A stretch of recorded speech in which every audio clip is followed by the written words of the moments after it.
Hello and welcome to a live deprogram with Keri Smith. Surprise! I'm streaming on a Monday at 2 o'clock, which is supposed to be the usual time, 2 o'clock Bucky's time, 2 o'clock Central Time. Welcome if you are joining us. I see some familiar faces in the chat, and it's nice to be back. Especially today, I have a live guest. His name is Josh Slocum. He is the host of one of the best podcasts out there. It's called Disaffected. It's a show that looks at the craziness, the chaos in the world, the woke ideology through the lens of cluster B personality disorders. It's one of my favorite shows, and I've got him here today because we're going to be talking about bad moms. And I thought, who's better than Mr. Slocum? Hello, Josh. Hi, Keri. Thanks for having me. I'm very excited to talk about bad mommies. I knew. I was like, well, hold on. Look, already technical problem. It looks like our Rumble feed went out for some reason. That's okay. We're gonna keep going on YouTube. You were the first person I thought of because sometimes I want to send you too many things. There's so many, and I know a lot of people do this to you. They do it to me. They see stuff that reminds them of you or your show, and they'll send you stuff, and I don't want to inundate you. But then I thought, why don't I capture you on my show, and then you'll have to watch the things I want you to see. So you're going to be my dominatrix tonight? Yes, I got you here so I can force you to watch some things so I can get your feedback on them. So for anyone who doesn't know, who's new to the channel, I do have quite a few new people coming over from Facebook recently, which is great. Hey, that's great. Yeah. Hello, new people. Hello, new people. Can tell them a little bit about yourself and your show, and then we'll get started. Well, my show's called Disaffected, but one of the friends of the show and her husband keep urging me to change the name because they call it the Angry Faggot Podcast. I'm sorry. Also, I should say, am I not allowed to say that? No, I'm sorry. You can say words. I just usually say it front. If there's little ears in the room, this is an episode I'm going to let you know, not just because Mr. Slocum here, but also there's some content that's probably not great for kids. So there you go. Okay. Now say whatever you like. I'll work on being less potty mouthed today. Anyway, it's good practice. The show is Disaffected. It has runs on Sunday nights at 9. And it has a thesis, and the thesis is that the major problem that is wrong with our society right now is that we are living in a cluster B society, and that means cluster B personality disorders. In plain old street terms, we're talking about people with deep-seated character problems and problem character traits: narcissism, extreme emotional instability, blaming other people for your problems, abusing other people, taking advantage, exploiting them, but then claiming that you are the victim, which of course, probably this describes what I used to call the fringe left that I was a part of, that you were a part of. Yes. But it is the mainstream left now, and it is mainstream society, unfortunately. No, it doesn't describe everybody, but I think it does describe the state of our society collectively. So, and I absolutely agree with the hypothesis of your show, and why. The quick way for people to grasp this is this kind of psychology that I'm talking about is the name for the psychology that animates abusive parents. Abusive and neglectful parents are almost always clinical narcissists, unstable borderlines, sociopaths. Cluster B encompasses all of these things. So what you see, what you know and think of, what most people know and think of is child abuse or domestic abuse. That's what's happening to us, but at scale politically. So that's my thesis. Yep. I completely agree with it. We're gonna get into it now. So I didn't show Josh any of this ahead of time. I thought it'd be better to get his real reactions to some of this. As I said in the description of the video, there are so many different corners of the internet today. There are so many different communities, trends, different types of fame and influence and communities, places, rabbit holes you can fall down. And I don't have TikTok, but I do see the videos occasionally. They come across my X feed or my Facebook. And there is this new disturbing trend of mommy vloggers who are sharing themselves being lazy. It's called a lazy mom TikTok trend.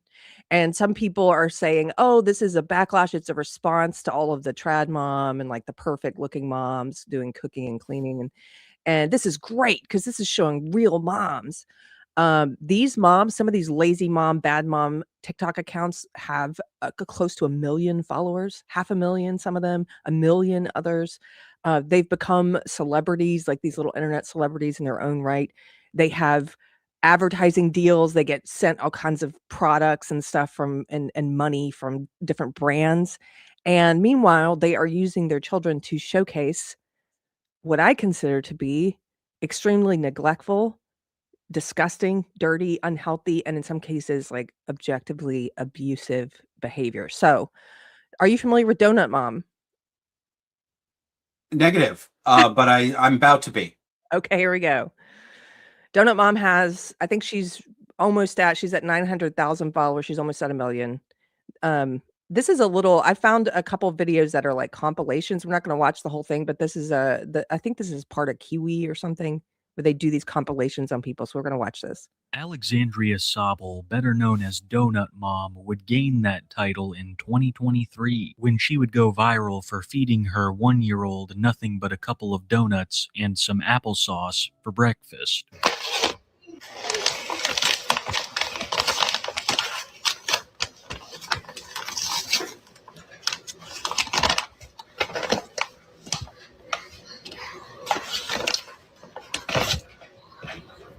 By the way, all these videos are weird because once she got famous by people saying, "Hey, you shouldn't feed your 1-year-old donuts," Slocum, she then started capitalizing on it, and she calls like now her videos, the little title there, instead of saying "plate my 1-year-old's breakfast with me," now like all of her videos say, "Watch a lazy mom make dinner for 3," and she like slings the plates at the.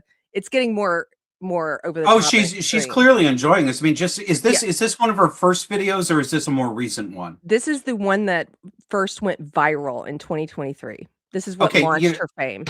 I just want to like, yeah.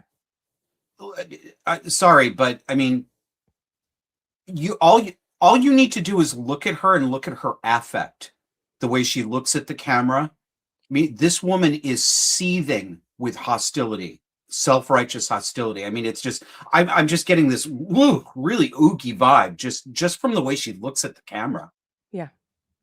And this is before it even started coming through in her titles. Some of her titles now are like lazy mom makes dinner for 5 and boyfriend who is ungrateful and watches her every move. No, of course it's a boyfriend. Why the hell would you ever marry the father of your children? Oh, wait.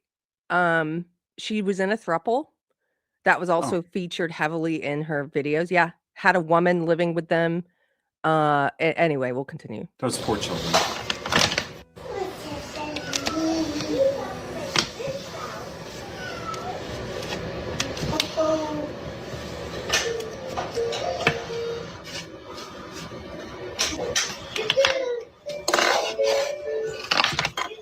This post would spark fierce criticism from the wider internet, especially after discovering more of her content. The more you watch, the more you begin to realize just how bad things are. There are heaps of clothes and junk around the house, bits of rotten food and slop scattered around the kitchen, and of course, the various insects that come with that. People were also critical of Alex's attitude. They felt that she couldn't care less about her children's meals, and it's pretty easy to see how they thought that, because in the majority of her videos, she is a self-described lazy mom, cooking for the undeserving.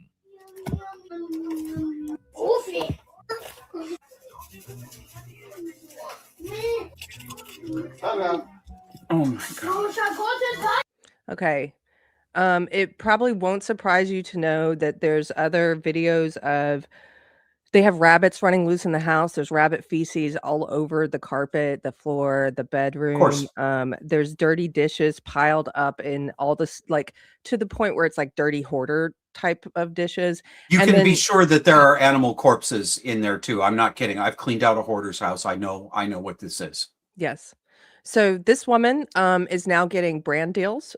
She's been doing a lot of videos of she's also taking not Ozempic, but one of those drugs similar. I forget the name, the one that starts with a T. And she'll Okay. do videos. It's like, watch me take my Ozempic, and shooting herself in the arm. She gets all kinds of what do they call it? Plus size clothing brands. She's getting flown out to do plus size events. And her videos have only gotten There's an more. airplane that has enough foot-pounds of torque to lift her. Yes, apparently. Incredible. I got to fly on that shit. So I thought you would have a reaction to this. My opinion and my question is, at what point does a bad mom, like mommy influencer, who's showcasing neglect and unhealthy living conditions, at what point does CPS come in or someone come in to check on the children? That's just Well, let me respond to that in at least two different ways. What we're seeing here, this is abuse. It's not, maybe it's abuse. I don't use the term abuse. Abuse doesn't only mean physically hitting or sexually fondling. Neglect is a form of abuse. Emotional torture is a form of abuse.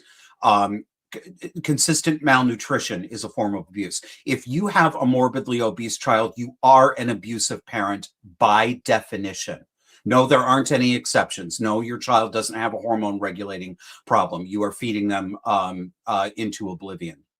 So this is abusive. And if she's got a hoarder house, I can't know from a distance, but I don't need to know very much. I can look at what I'm seeing and say, this is cluster B personality territory. So those poor children are living in hell. So, but the question you asked is, when does child protective come in?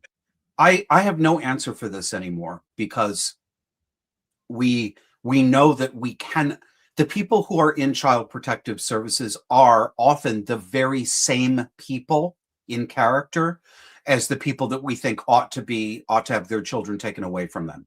They are controlling harpies. They are almost all lunatic leftists who believe that there is such a thing as a transgender child. These are the kind of people who look at a healthy home and a home with boundaries where mom or dad or both, hopefully, say no and put up boundaries. They call that abuse. They call good parenting abuse, and they take children away from parents who won't mutilate the children sexually. So this is an inversion. It's a satanic inversion. It's Isaiah 5:20, putting bitter for sweet.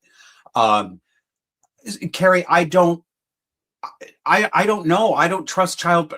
I don't know what do you do? There are no good guys that protect kids. At least that's how it looks to me. Yeah, I think it's dependent on, like, sometimes it has to get so bad, because some of these examples I'm going to show you guys today, CPS has gotten involved. There's actually a conviction in one of these cases I'm going to show you. But I guess it depends on how many people raise the alarm, and what it takes to raise the alarm. Maybe their account doesn't have a lot of viewers or subscribers until that one video goes viral. The very existence of such social media accounts with this content, whether one person sees it or not, the existence of this state of affairs is the abuse, right? Like, all you need to do is see it once to know what's going on here. Yes. Let me show you some of the reaction to people criticizing Oh boy. her. So of Okay. course, Yahoo News, there's all kinds of news articles that started talking about how the criticism of Donut Mom is a form of mom shaming, and it needs to stop. No, it needs to ramp up. This woman should be shamed and humiliated and made to atone for her what she's done to her children. More shame. Yes, I completely agree with you. But More shame. all of these TikTok moms started doing their videos. I'm not going to. You can imagine what these two women, the one on the left and the right, what they sound like. But I know exactly what they sound like. it is important not to shame moms. Yeah, and this is really super misogynist. Yes. So this is an article from Scary Mommy, and it talks about this woman is writing it from the first person point of view, which people like to do when they're sort of making this emotional case for, I'm just like Donut Mom. And so she's basically saying, so I've given my kids donuts before, therefore don't shame this. This is millennial woes all over again. Discourse is impossible because it's nothing but leftists pretending they don't understand the topic when they do. When they do. Yes. Yep. So let me pull up. I've got a couple to get through, so I'm moving kind of quickly. Now, if you guys know more about Donut Mom, feel free to drop it. I know there's things I'm leaving out. I did mention the throuple.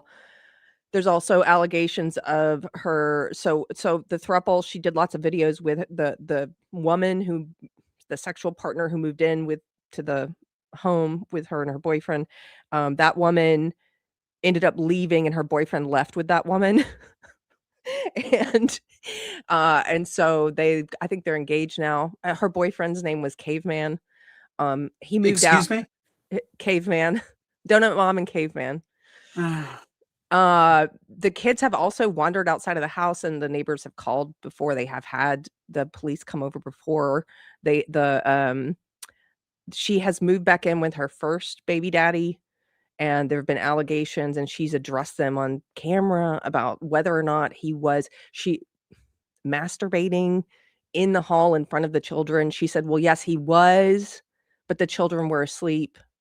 So there's just like all of this inappropriateness. And I just mentioned this because it's usually when you see this kind of dysfunction, don't you think that, Josh, that it's not like it's relegated. It's not like, oh, she's a wonderful mom. She's just extremely messy and disgusting and unhealthy. No, yeah. Again, this is a people who say those things are having problems with things we call communicating in words, right? Okay, so I don't even know how to describe this. We have definitional problems again. Yeah.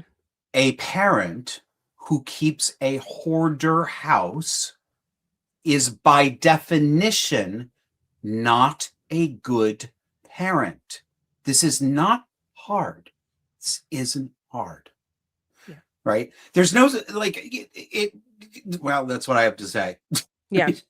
You see it in other areas. It's not like it's restricted to one. That's the way I would. Yeah, that's just never true, right? It just isn't true. Right. Okay, so have you heard of 17 Dirty Diaper Mom? No. Okay. This woman, she's also a nurse. She goes naturally. Naturally. She goes by Nurse Hannah. She's a mother of 2, and there's a ton of videos I could show you. I'm going to show you this ABC News one because they summarized everything that's happened, I think, pretty well. So here we go. Okay. She shot to fame for collecting 17 dirty diapers that have been laying around her house, on tables, on the floor. Anyway, you'll see. What, hadn't she been grocery shopping? She she just doesn't pick up, and then thought, hey, you know what'll help me pick up all these dirty diapers that have been laying around for months? Well, if I video it, put it online. Scrutiny. It all started with a viral video about diapers. This viral mommy moment, I think if I counted right, that's 17 diapers lying around my house. Turning into an online revolt over the struggles of new parenthood, making headlines across the country. Now a police investigation into allegations this influencer vehemently denies. In the video that you guys are all freaking out about, they're just playing. Hannah Hyatt, a Mormon momfluencer from Utah, is known as Nurse Hannah to her nearly 500,000 TikTok followers. So I'm counting just 4 diapers. Sorry, what did you mouth? Momfluencer. Momfluencer. You know what else they call it? Momfluencer. Sharenting.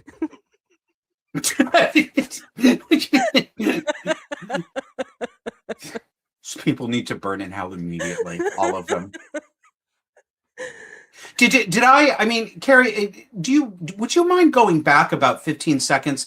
I'm not sure. I want to see that bit again where with the little boy in the shopping cart. I want I want to see if I noticed what I thought I noticed. I think you did, and I'm not going to go back because they're going to show it again because that's Okay. the subject of Okay. CPS Thank you. I investigation. think you know what I mean. Right, I do.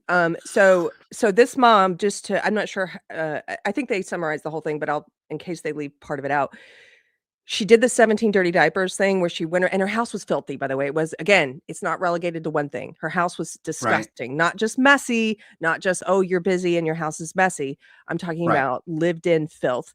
And there were these folded up dirty diapers on the coffee table where she eats, on the dining room table, on the floor, just in the corner with other trash. And she just went around kind of glorifying. Why can't she keep them in the bed like normal people?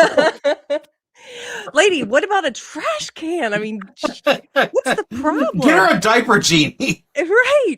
And so she goes around collecting them all and then is like, I collected 17. And then she goes, no wonder my house smells so bad. And so same thing happened. It went viral. Some people initially criticized her. So this is really bad, unhealthy, gross parenting. And then boom, she got flown out to do morning shows. They made a celebrity out of her. They said, you're showing how hard it really is to be a mom. And you're not, and people shouldn't mom shame you. And so she became famous. And now she's under investigation. Which is what she wanted. Now she's under investigation after allegations of abuse. And we're going to see why. And this happened after. Again, never relegated to one thing. But this shot, it's hard to see there, but there's dirty diapers all over that table. This is part of her like cleaning up. It's right here on the coffee table. Sharing a seemingly candid moment of her life as a mom of a 2-year-old son and a newborn baby. 8, 9, 10 diapers.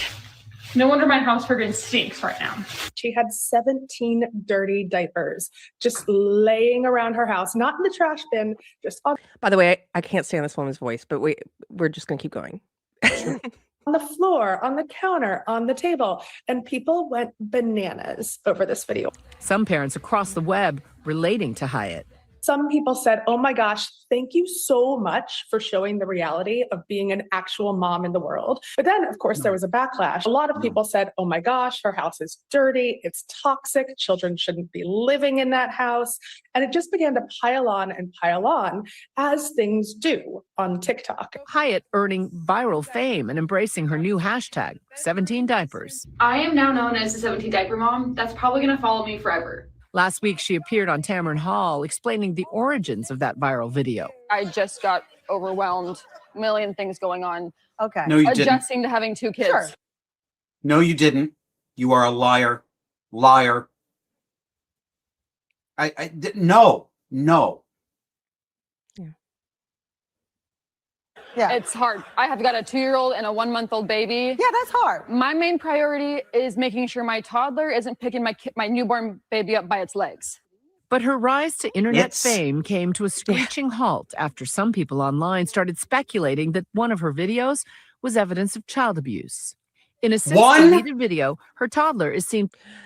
Okay, let me give you some background. So before this happened, there were other allegations too. The toddler, she's often seen at dinner eating. She'll put the camera there in front of the food and go to these fast food restaurants and other restaurants and get massive plates of onion rings and French fries and steak and shrimp and whatever. And she and her boyfriend will be feasting in front of the camera with her toddler sitting in a kid's chair at the end. And he will reach for the food and she and her boyfriend will slap his hand away and he won't get to eat for the whole meal. And they don't give him food. And this has happened multiple times where they eat and they feast in front of him and don't give him anything. And she's addressed it because people were noticing. Wicked woman. Wicked woman. Yes. And she's addressed it and she's like, basically kind of tried to shrug it off and said, we feed him, food that's meant for toddlers later. And it's like, why are you? There's no such thing as food meant for toddlers. There's just food for humans. That's yeah. So this video they've deleted. This is the one that actually finally brought the attention. Videos was evidence of child abuse. In a since-deleted video, her toddler is seen putting his hand in front of his face when Hannah's husband, Braxton, handed him an item at the grocery store. The average commenter is not qualified to diagnose Oh, fuck you. Fuck you, Dr. Cliff. I'm sorry. This is That's not okay. my show. This is That's your okay. show. I occasionally curse. It's fine. I told people. I okay. Mm. All right. Yeah, this this That's what I'm you thought you demonstrative saw. emotionally anyway. It's kind of my shtick, but this actually this really does actually alarm me personally. I grew up with an abusive mother. Um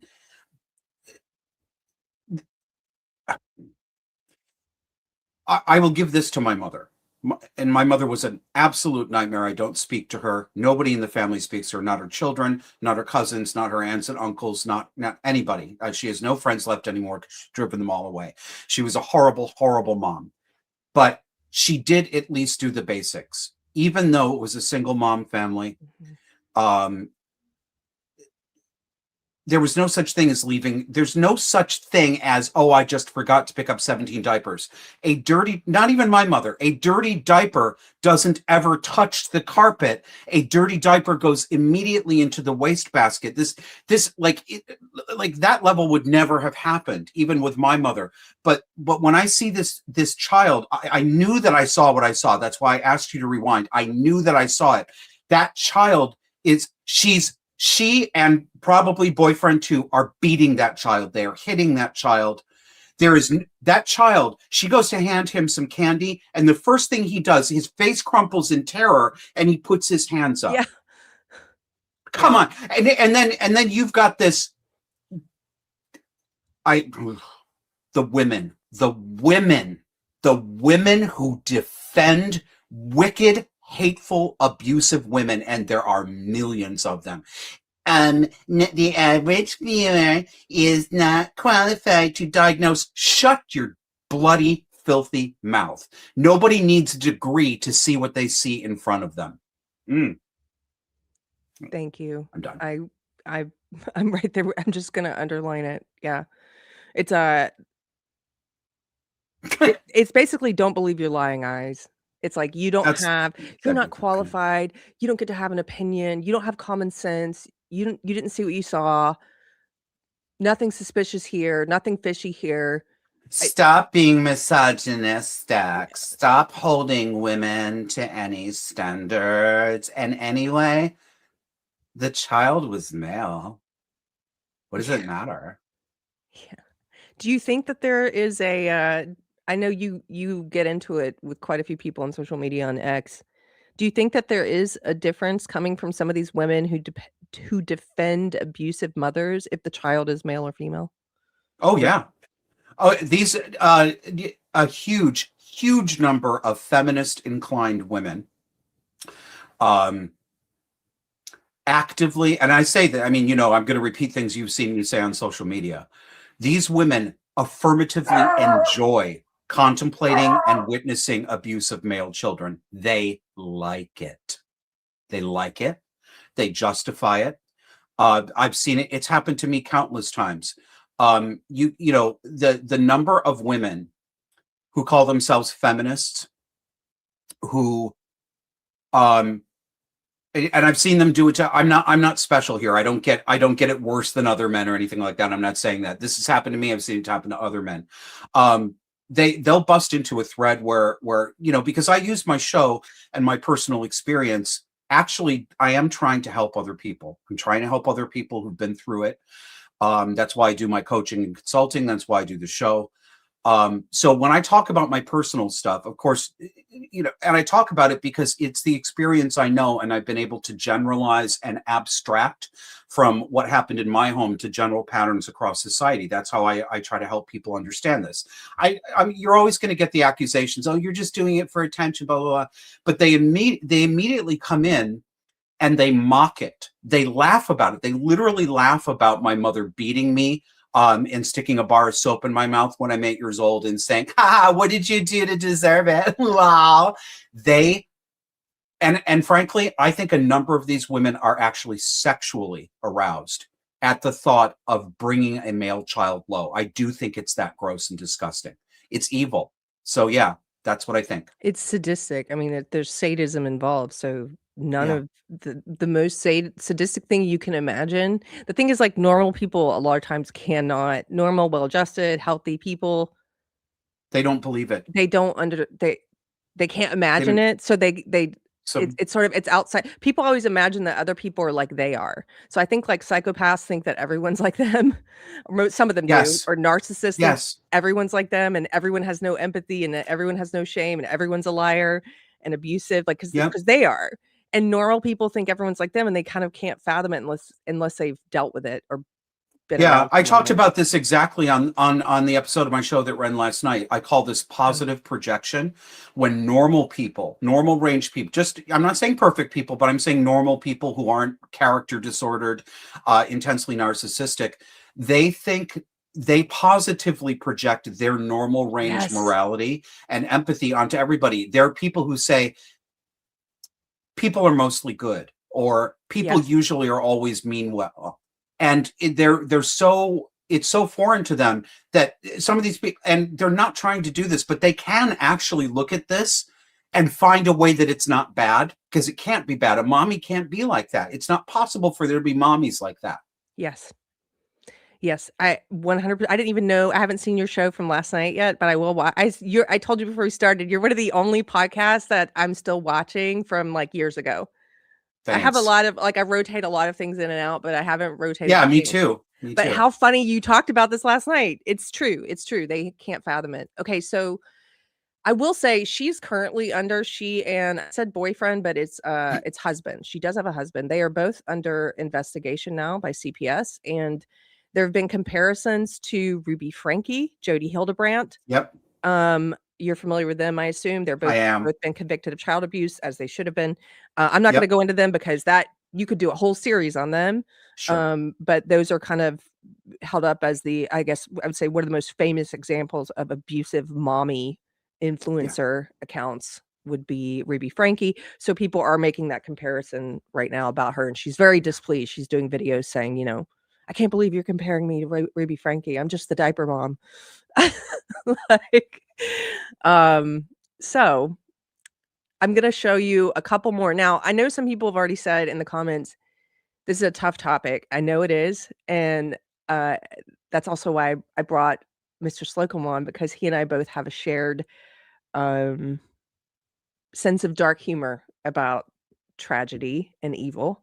yeah. And I know you could bring some levity to a tough topic. I am saving the worst example for the end. So if you don't want to see the most what I think to be objectively abusive example, then I'll let you know before I play that one. The rest of these are mostly like,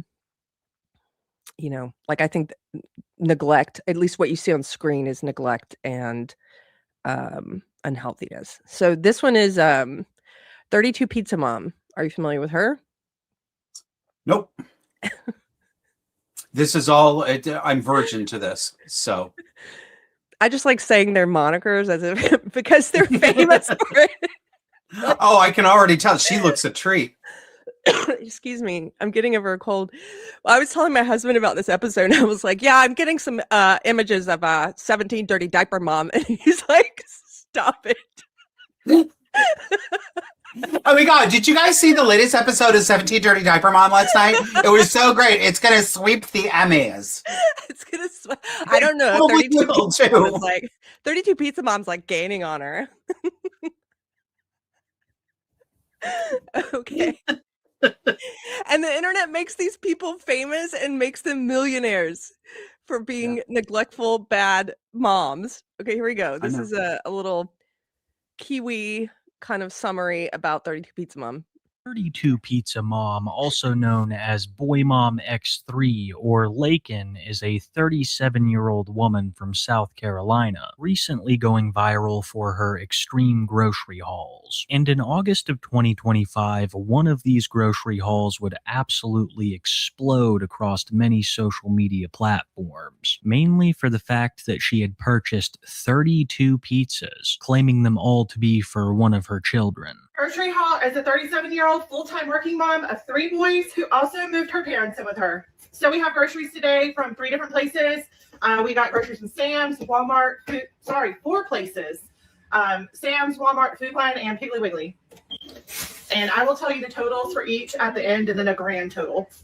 So we got 2 containers of the 2-bite brownies. 2 of those because they'll be gone so quick. We got 1 big thing of Cinnamon Toast Crunch because we still had some left over from last trip. So we didn't need as much this time. We got a big box of the oatmeal cream pies. We got some tea. We got some cereal bars. We got 1, 2, 3, 4, 5 big bags of fries.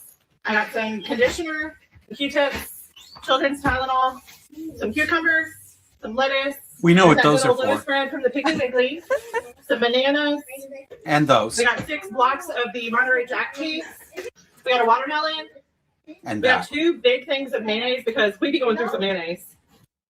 We got some grapes. Big ups though that she got Dukes. I do like Dukes. Thank you. Yes, that's. I'm a convert, by the way. It's Duke's in my house now. Hellman's can step off. We got some eggs, 2 blocks of the mozzarella cheese, 6 blocks of the mild cheddar cheese. That's We got fine. 1, 2, Nope. 3, 4, Nope. 5. Are they all ham beasts? Every 8. single one of them? Almost all of the ones who have made their fame and fortune by showing how unhealthily they feed their kids. Yes, almost all of them are hambies. And How like I don't understand.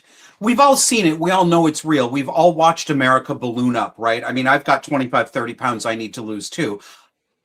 So I get it. You know, I'm chubby, but I'm not a ham beast. Mhm. And this level of obesity, which has been normalized, people think this is within the range of normal. People don't even comment on it anymore.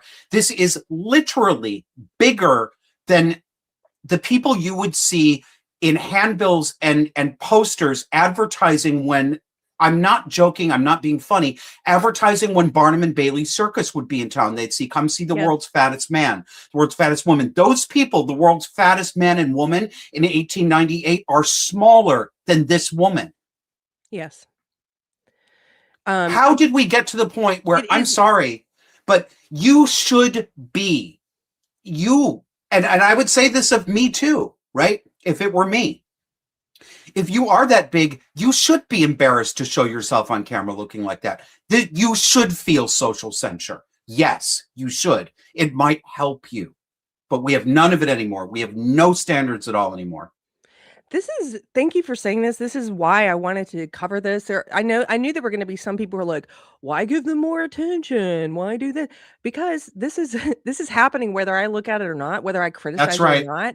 And I'm going to Yes. criticize it because we've reached a place in society where, you know this, Josh, it's like woke culture, woke ideology, it's all about turning everything upside down. I think of it now lately, I think of it mostly as like inverted upside down Christianity. It's like perverted Christianity.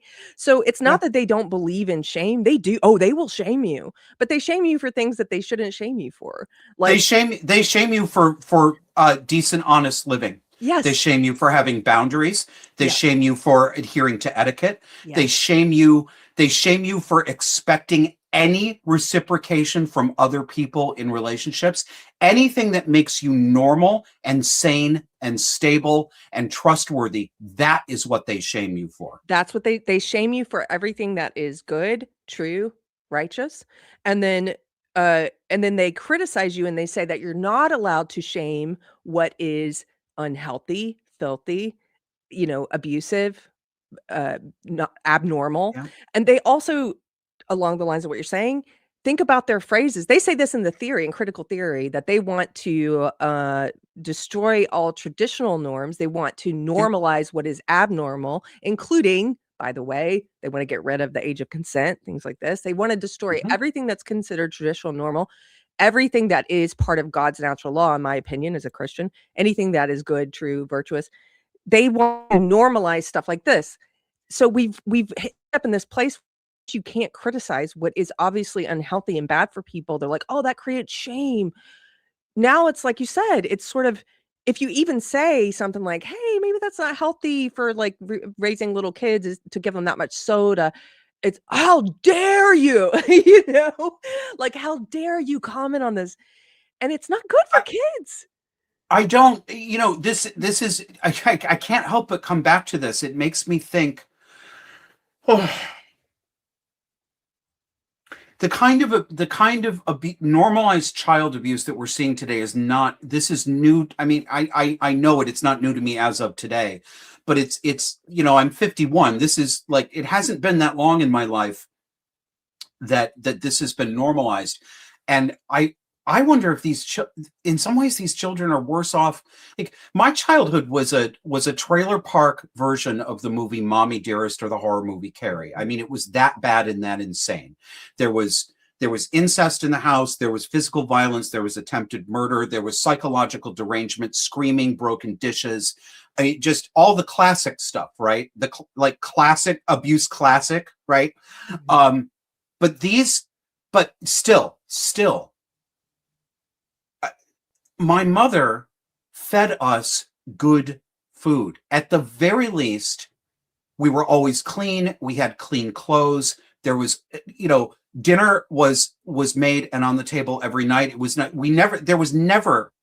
I never saw a bag of French fries. I never saw a box of donuts. First of all, we couldn't afford it.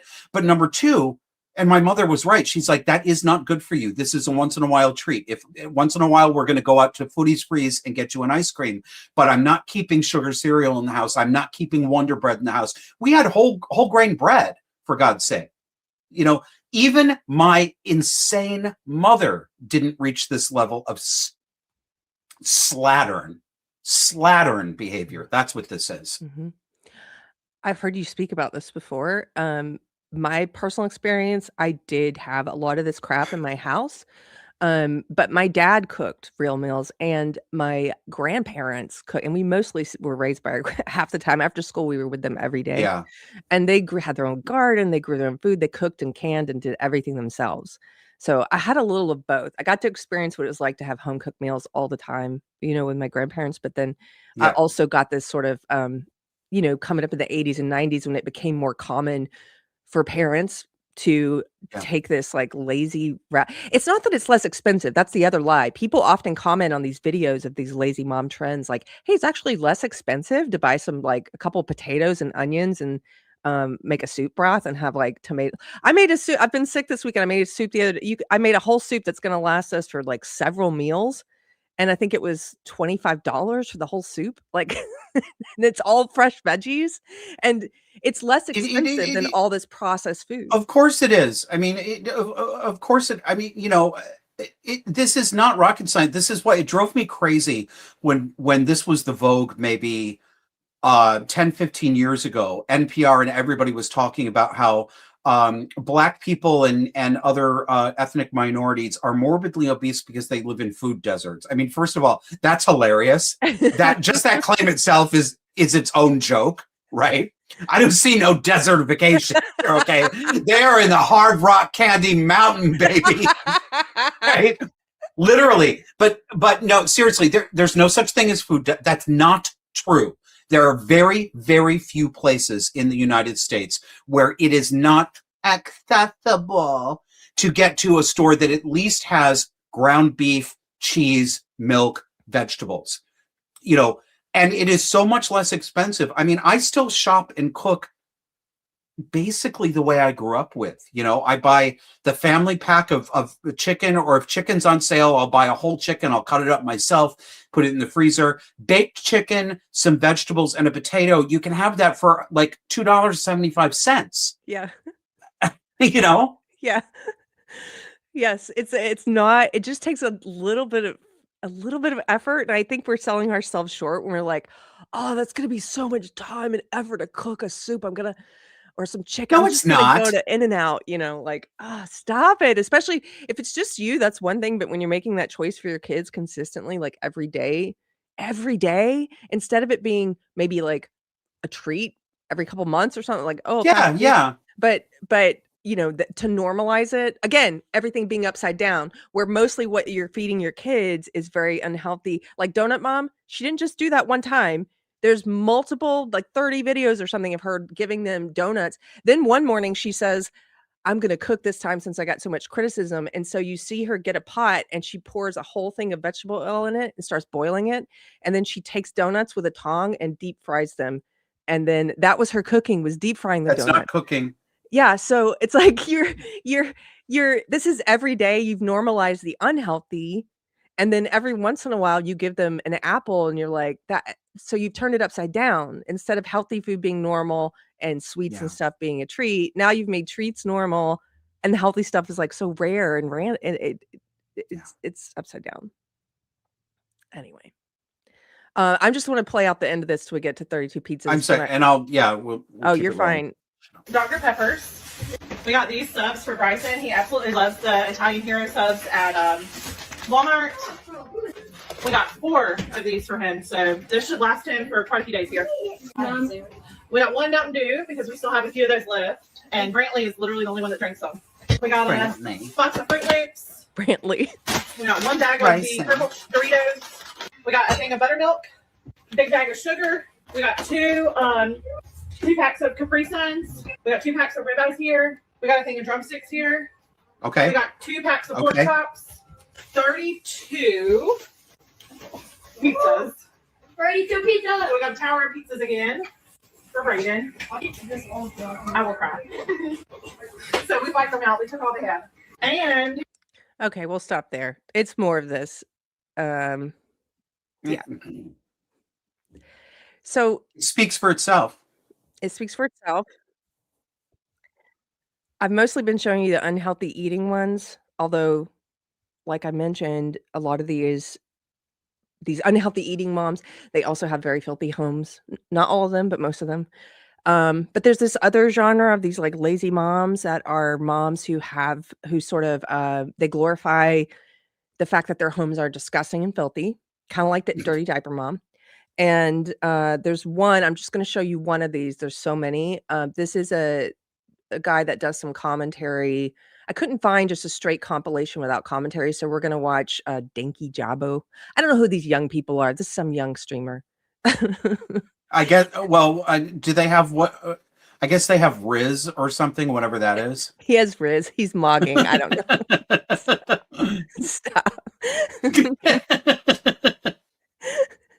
We're podcast maxing today. I'm totally frame mogging you, Keri. I have no freaking idea what that means, and I don't care. You are. With your lighting, you're lighting mogging me. And then the chat, people keep saying, your chat is cracking me up. I gotta stop looking at it because people keep talking about the beatus, as in diabetes. By the way, chat, thank you so much for the great comments and the super chats. I am flagging some of them to read when we get to a good pausing place. So I'm not ignoring them, and I really appreciate it. Thank you. Yeah, and if you want me to make fun of you, chat, if you want me to make fun of you, say something stupid and I'll insult you if you want. Then you can insult me back. Okay, so this is Amanda. Hold on, let me get her name. Amanda MCG. And she's one of the dirty moms. And she's always got CPS coming over for inspections. And no matter, she's had crews come into her home and clean it, deep clean it, like on those hoarder shows for free. And then she gets it really filthy again. We're just going to watch some clips here.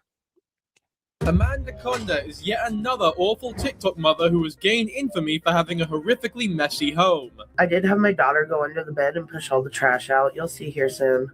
After I clean up this corner, what it looks like. It is insane. Get my house ready with me so CPS can come over. However, calling her messy is... Okay.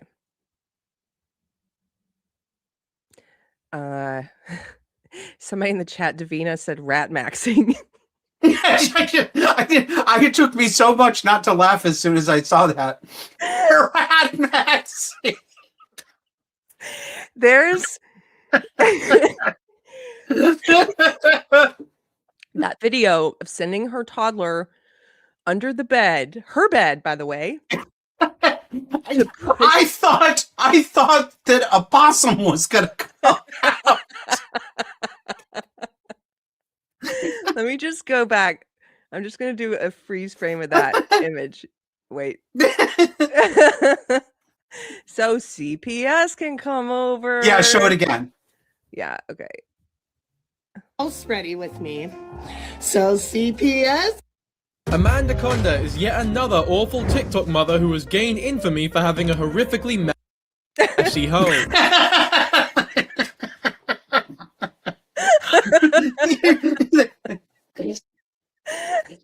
This is just, it's just, I mean, when we talk about filth, this isn't messy. It is so, it's so horrible. It's so horrible. So horrible. And kids live in this. And not only do your kids live in this, and there's animal feces everywhere, there's urine on the floor, there's like just ground in dirt and filth. There's all this. How do you even get garbage like old paper plates and dirty dishes and stuff under your bed? Like, what is wrong with you? What is wrong with you? And they live. Somebody just said free roaching. Free roaching.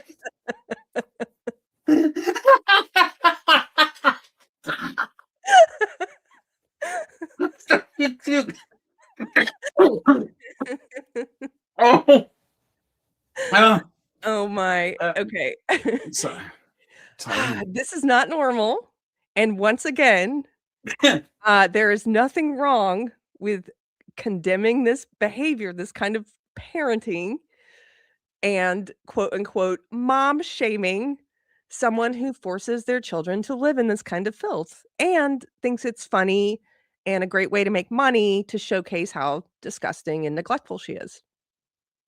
And it's just my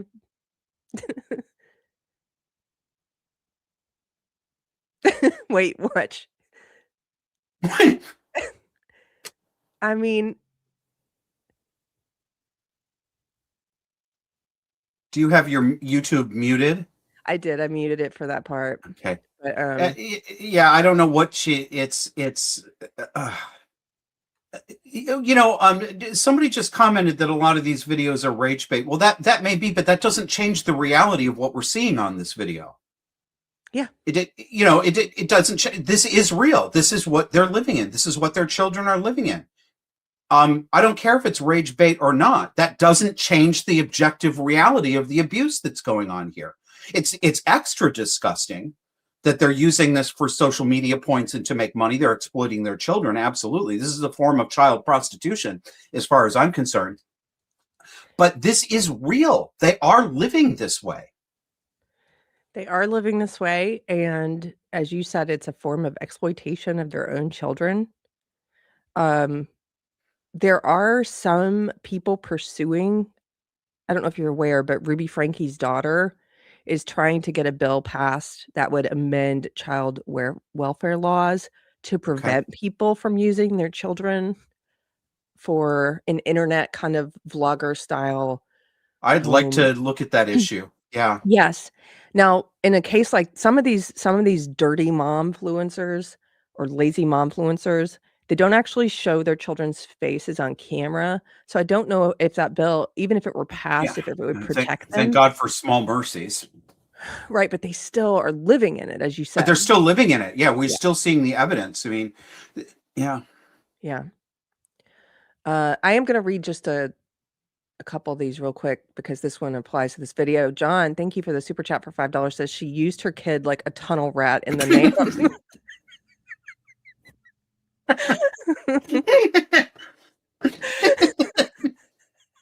Yeah, it's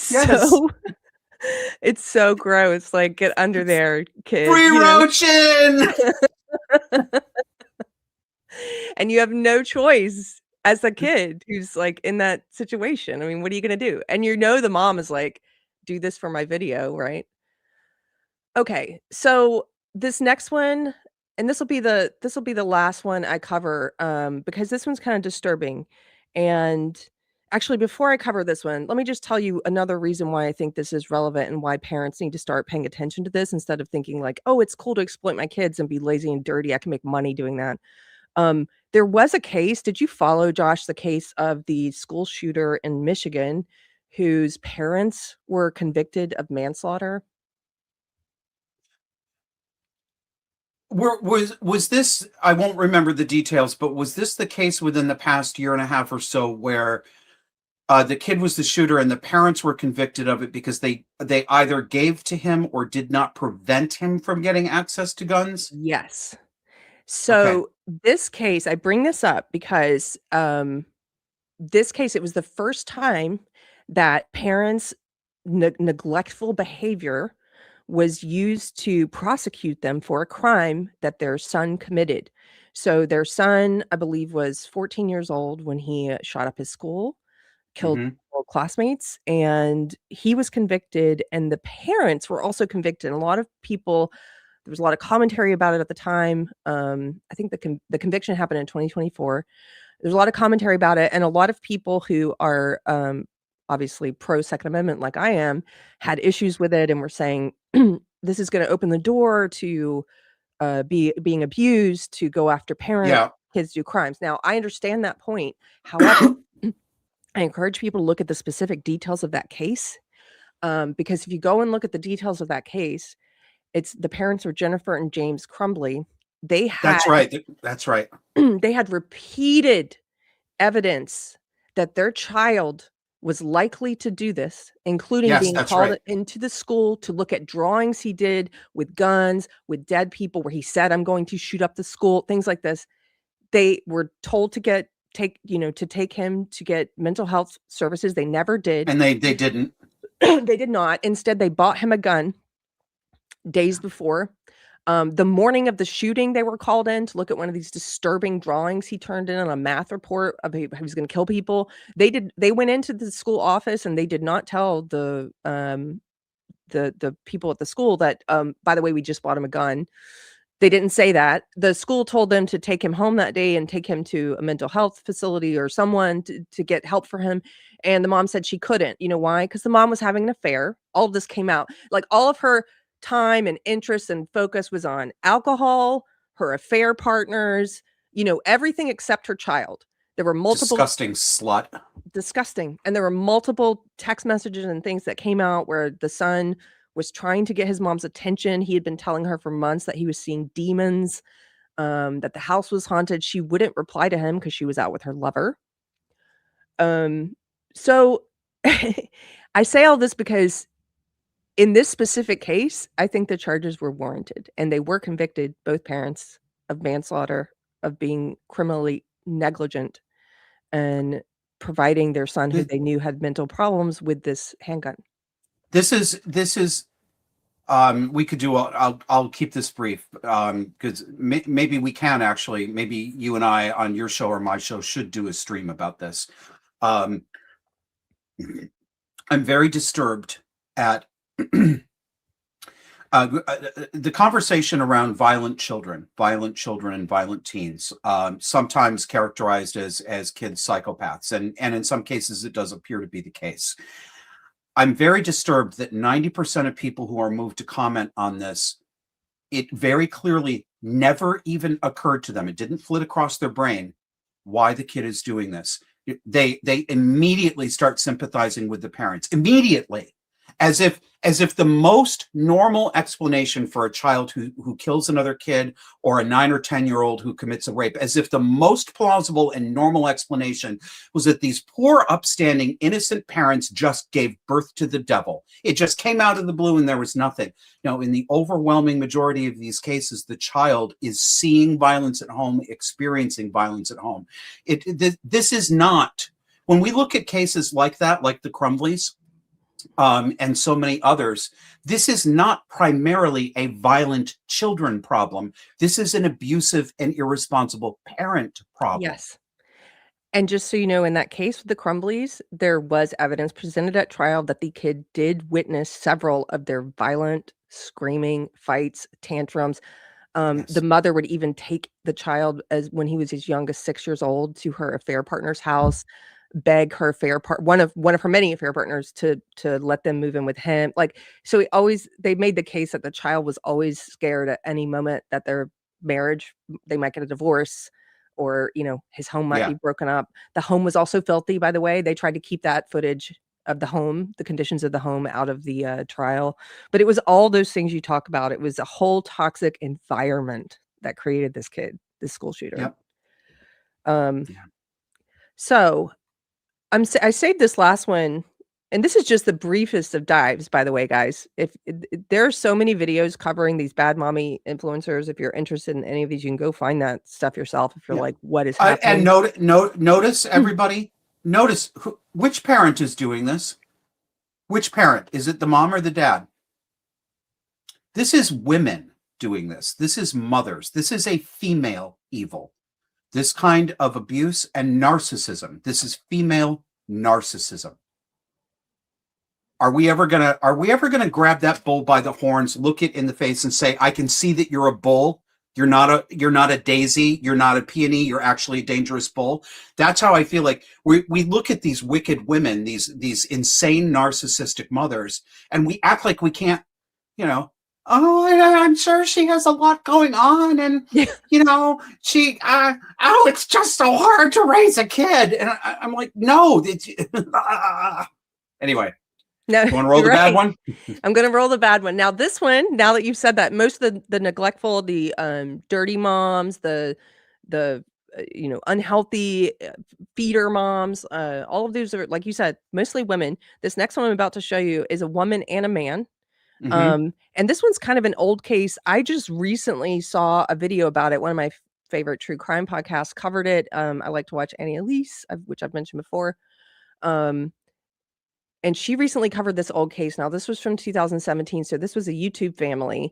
And I'm not sure. I got a little notice that my sound may have stopped. So I'm going to play the beginning. And if you I can't hear it, no, the sound of my video. Okay. But if you can't hear it when I play this, let me know. And I will just refresh my screen and you can read some comments. Now, this is Daddy of Five. Have you heard of this channel, this family? No. Okay, this was a very popular one of these family vlogging channels, lots of followers, making lots of money. It was this couple, they had been remarried. It was a blended family. And so it was Michael or Mike Martin and Heather Martin. This is Heather Martin on the screen. And they had 5 kids. 2 of them were his kids from a previous baby mama relationship, and 3 of them were her kids from a previous relationship. And they started this channel doing sort of normal, like what I guess what people do with like follow us around as we do normal things as a family, and nobody was clicking and watching it. And so they changed the direction of their channel, and they started doing what they called pranks on their children. And the first video that went viral that brought attention to the abuse that was happening is this one. Now, I'm going to give you that warning right now. If you can't watch this, I know some people have commented you don't want to watch this stuff. This is the one you probably don't want to watch. I think this one is objectively abusive, although they try to defend it. This video was called Invisible Ink Prank. Epic freak out. And let me know if you can hear this. No sound for me, Keri. Okay, I am going to refresh my Chrome. Can you read some comments while I do that? Sure. Okay, I'll be right back. No problem. Okay, so Keri's refreshing. So I'm your temporary air hostess. Let's read a few of these comments. Soul Flare 1234 says, my college-age son works at a children's amusement park. He's often appalled at children's behavior and their parents who completely ignore it or encourage it, tossing trash on the ground. I'll bet he is. I mean, I'm sure he sees a concentrated dose of this, but I certainly see this out in the world too. It's astonishing what kids get away with, what parents won't correct them with. I don't know how they don't know it's wrong. So welcome back, Keri. Thank you. Okay. Damn it, I was just about to take over your role this season. You might be able to, because I was gonna creep up on you like you was Barbara Bel Geddes on Dallas and I was Donna Reed, and I was like, oh no, I am Miss Ellie now. Okay. Mogging. Okay, you might still be able to do that, because if this didn't fix it, then I do have to close down all of my Chrome and come back. We'll see. Tell me if you hear this. Hey, guys. Yes. Okay. Perfect. So, I got a prank for Cody. I bought this here invisible ink, and I'm going to squirt it all over his carpet and start flipping out. Oh, no. Because you remember before, guys, you've seen our videos, you know, he got ink all over our carpet. We actually had to pay someone to come clean it. So we're gonna make him think that he did it again, and he's gonna feel bad because he really didn't do it. So we're gonna see how this goes.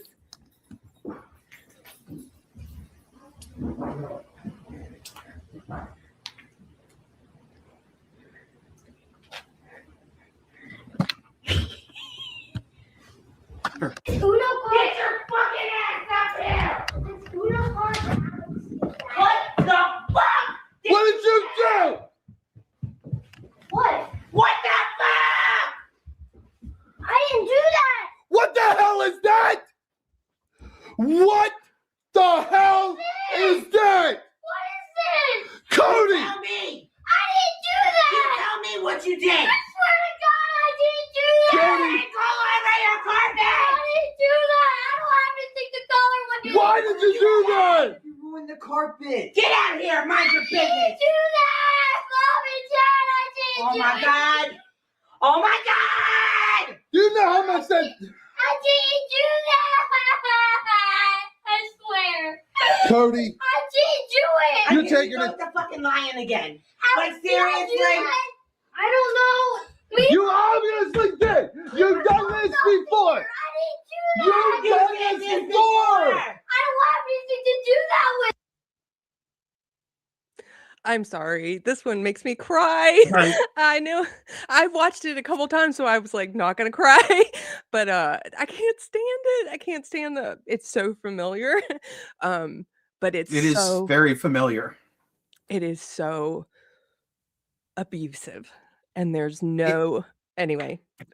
God, all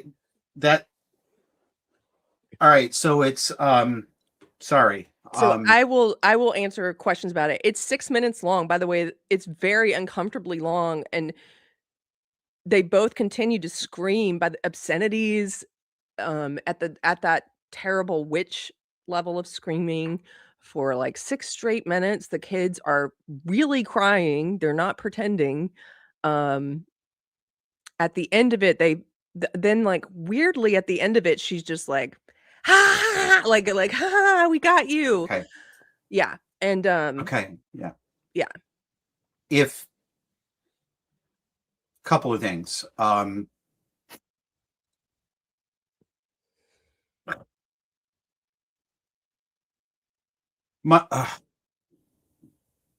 mother didn't play pranks, but that was the level of demonic screaming that I grew up with. Yes. And I recognized myself in that little boy because I would scream and cry and beg my mother, "Mommy, stop it. I didn't do it. Mommy, I didn't do it. I promise I didn't do it." She would accuse me of doing things that I didn't do, or even if I had done it, you know, that even if a child had done something like that, that response is abusive, and it's not. There's no escape for children. There's nobody they can turn to. This is his mother. This is his father or baby daddy or boyfriend. There's nowhere to go. No one will listen to you. No one knows. And if you tell, you'll get beaten more. This is literal torture. This is actual torture. And that psychopath, she likes it. You guys, she likes it. Yes. This is not just emotional. This woman is a psychopath. I'm not using that to be colorful. I'm using it clinically. This is psychopathy. My God. It is so, I mean, I couldn't have it just keep playing, but it's not like it's brief or one-time thing or Jesus. they did that. So this was apparently they had a very big following. People love because all their videos had these clickbait titles about pranking the kids, right? But this was the first one that went viral. I think some large YouTubers shared it and said, "What is going on? This is not right." And so then people started looking through their history of content, and I even hate that word content. I know.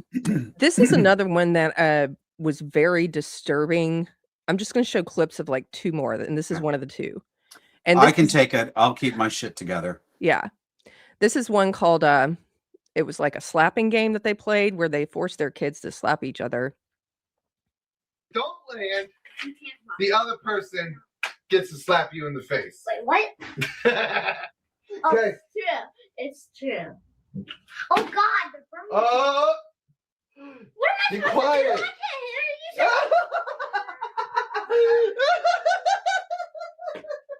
you. All right, your turn, Alex. No. Your turn. How is she? She don't count. She's your sister. She's not a girl. She can slap me. Wait, she's a girl. You smack her. Be easy. Go ahead. Oh, I'm out. Oh God. Go ahead. Don't hit her hard. You're arrested, Juby. If you smack her, I'm gonna smack you. You flinched. You All flinched. right, go get it, Ryan. Go get Ryan. No, You can't hit a no, girl. no. Come on, go get Ryan. I'm not hitting Ryan. Why do I have to do the older All one? right, well, come on then. Just give her a little tap. Oh my God! I didn't say like that. I said give her a little tap.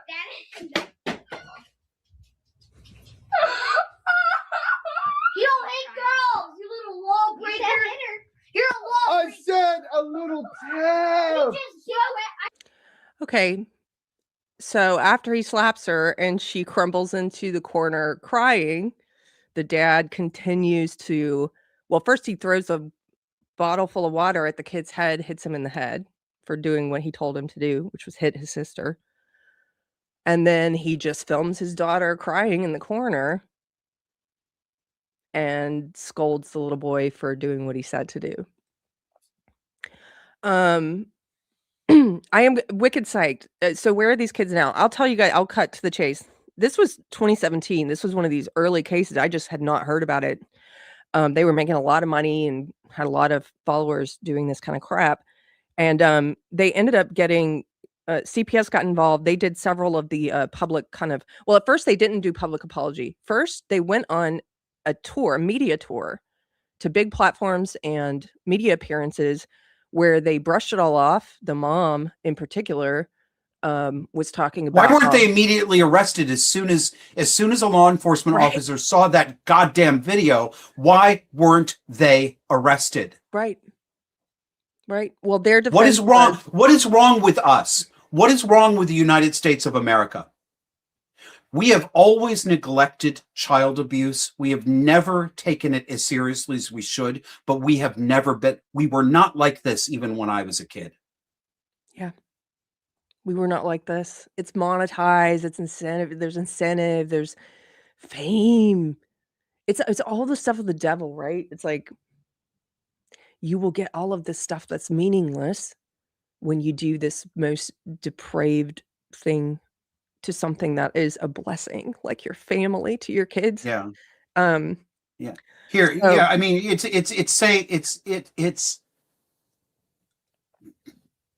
you know, you know this, Keri, because we've talked so many times before.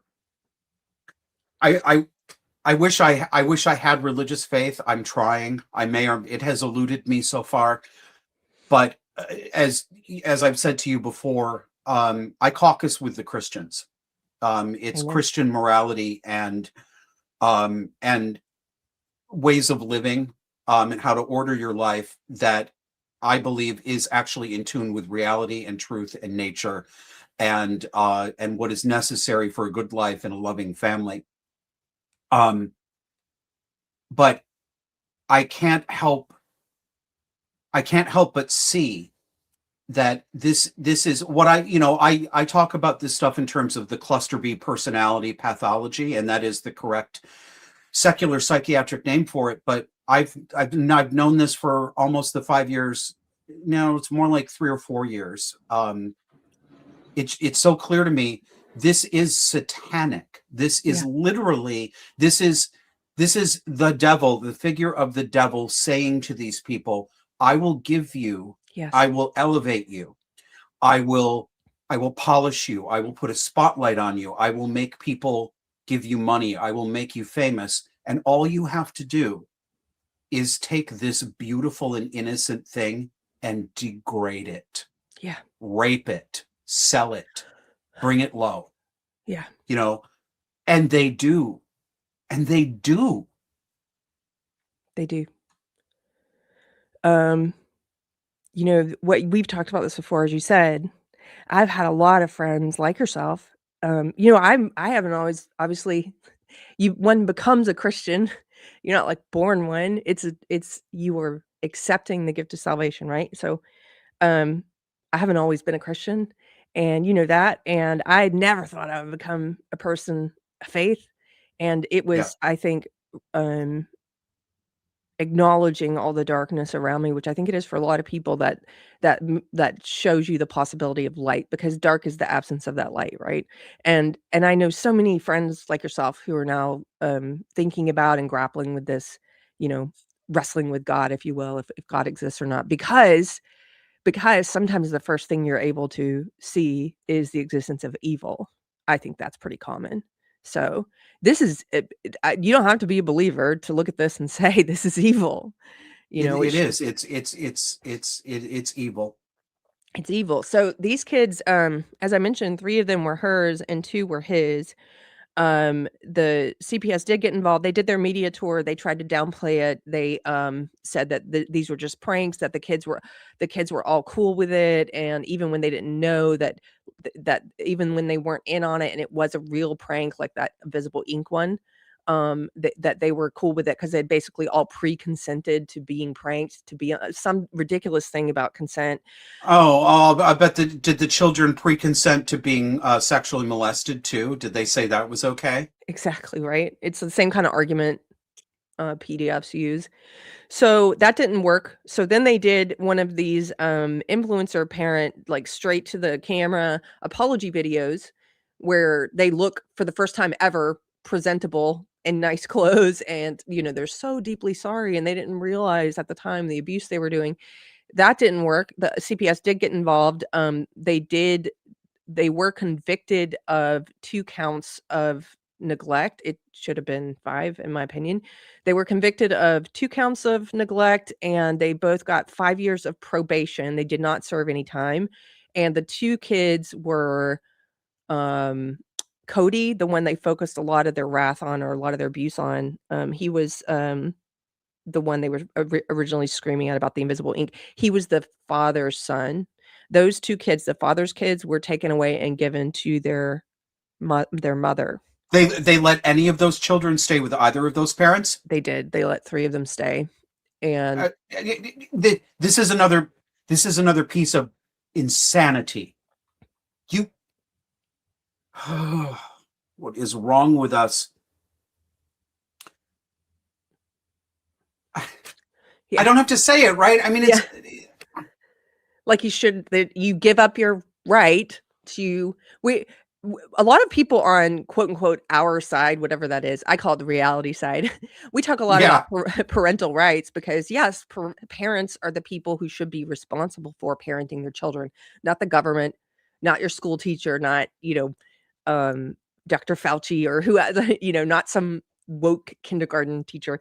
Parents make the decision how to parent. However, our law has never recognized a parent's right to abuse. Never. No. But, consider this. A couple of things, actually. Number one, that little kid that we just saw who was, quote, pranked and accused of all this. Okay.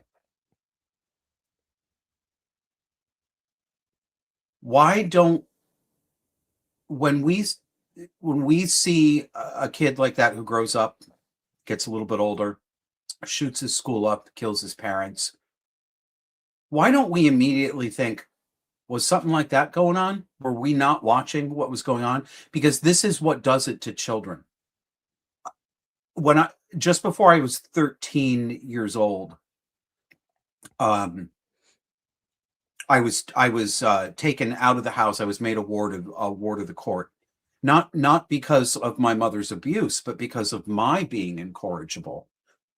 Because the last night I spent at home in my life, My mother was stalking me around the house. I mean, this was years and years and years of abuse from her husband, from her. And I'd had enough and I snapped. And for the first time, I hit my mother. I mean, I wanted to punch her, but I hit her open-handed. I threw my whole body into it and I smacked her so hard across her face that her head went like this. And I said, "You are a cunt. And if you ever touch me again, it's going to be worse." If I had not been taken out of the home, I think there is a very good possibility that I would have killed my mother within 4 or 5 years. I'm not a violent man. I've never laid a hand on a child. I've never hit a woman like that. Never really been in a fist fight. But this is not mysterious. We don't lack for explanations for the vast majority of these extremely troubled young people who are shooting up schools. And what do you expect? What do you expect they're going to turn into? I wish I had some faith that as a society, as a culture, that we would learn these lessons. There's nothing new under the sun here. So the other thing I was thinking about is go back 500 years, 1,000 years, Western Europe, England, something like that. There's never been any perfect system. And there have been times in Western society where children had even less protection than they have now. But there have been times when they were better off too. If you were living in a village or a hamlet, and not all the time, but it did happen, and the good upstanding people in town found out that this shit was going on at home, some good man was going to come and take that bastard and beat the living tar out of that man and say, "If you ever lay a hand on your boy again that way, I will kill you." Yes. Right.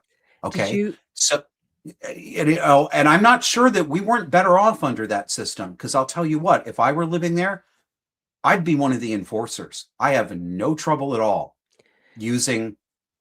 imagining using violence appropriately to stop this kind of thing. I think we are too soft. I think we have too many legal structures and too many excuses and too many layers of bureaucracy. Did you ever read Dorothy Allison's Bastard Out of Carolina? Long ago, yes. And I'm sorry I don't remember it in detail. So that was one of my most cathartic when I was younger, like books. It's exactly what you're talking about. They ended up making a movie with Jennifer Jason Leigh. That's right. And it actually, but it was Dorothy Allison's kind of the closest thing she did to a memoir about the abuse she suffered as a child. But it was her mother's boyfriend who was physically and sexually abusive. And when the uncles found out, and the mother allowed it, it was also about her relationship with a mom who she loved, who was allowing this abuse. And when her uncles found out, it was the most cathartic. It's what you're talking about. What did they do again? Small Remind town me. justice. They beat the tar out of Daddy Glenn. Good. And yeah. And she ended up, they took her out of, the mother chose the abusive boyfriend and left with him. And went to live Child's with an better aunt. off. Yeah. Child's better off. Yeah. Anybody needs a cathartic read, there you go, about this subject. But it is what you talked about. It was that in the, it used to be kind of that family or small town, try that in a small town, that Jason Aldean country song, really, like, it makes me think of that. Yeah. Like, yeah, try that in a small town. Well, it applied in adult situations too. I mean, a lot of the nonsense that feminists talk is just historically untrue. They act as though, before the 20th century, with the first laws against marital rape, that women were being raped constantly and there was no recourse and no woman got any justice. Well, in a lot of these small communities, one of my amateur interests is the late medieval, early modern Renaissance period in England. And I read a lot of fiction and nonfiction about the Tudor courts, the political structure, the way society, the monasteries, their relationship to the peasantry, coming out of feudalism into mercantilism and eventually capitalism.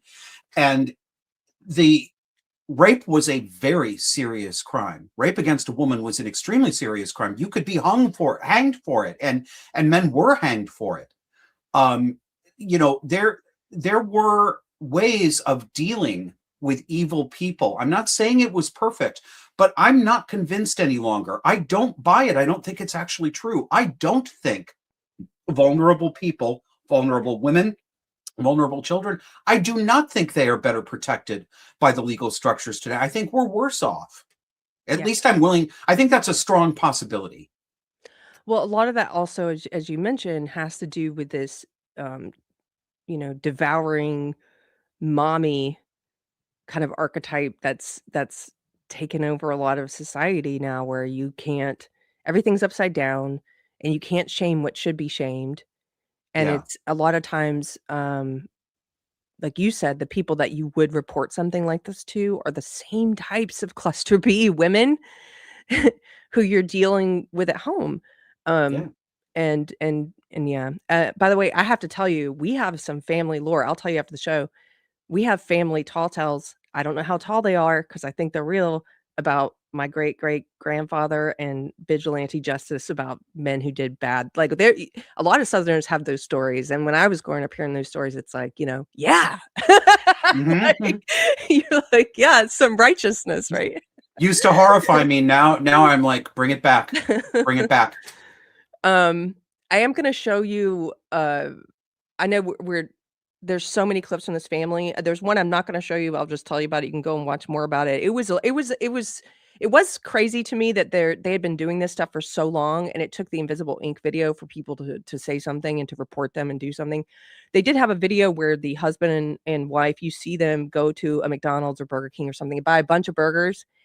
And then the wife films, and you can hear her maniacally laughing, demonically laughing, giggling, while the husband videos himself spitting in the burger, picking his nose and wiping it in the burger, getting out of the car and taking the burger open face patty and rubbing it on a trash can, all over the trash can, spitting in it some more, puts the burger back together. So they film that. Then they go home and they serve their kids burgers, and they film this. And while their kids are eating burgers, they tell that kid, Cody, hey, Cody, and while the dad's doing this, spitting in the burger and picking his nose and putting everything, he's like, this one's for Cody. So when they get home and the kids are eating, he shows that to Cody. He's like, hey, Cody, look what I did to your burger. And the kids all stop, like, because they think they're eating these contaminated burgers. And the worst, what's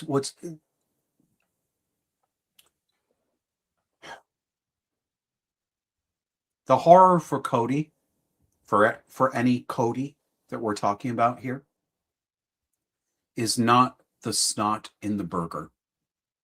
It's not. It's not the garbage.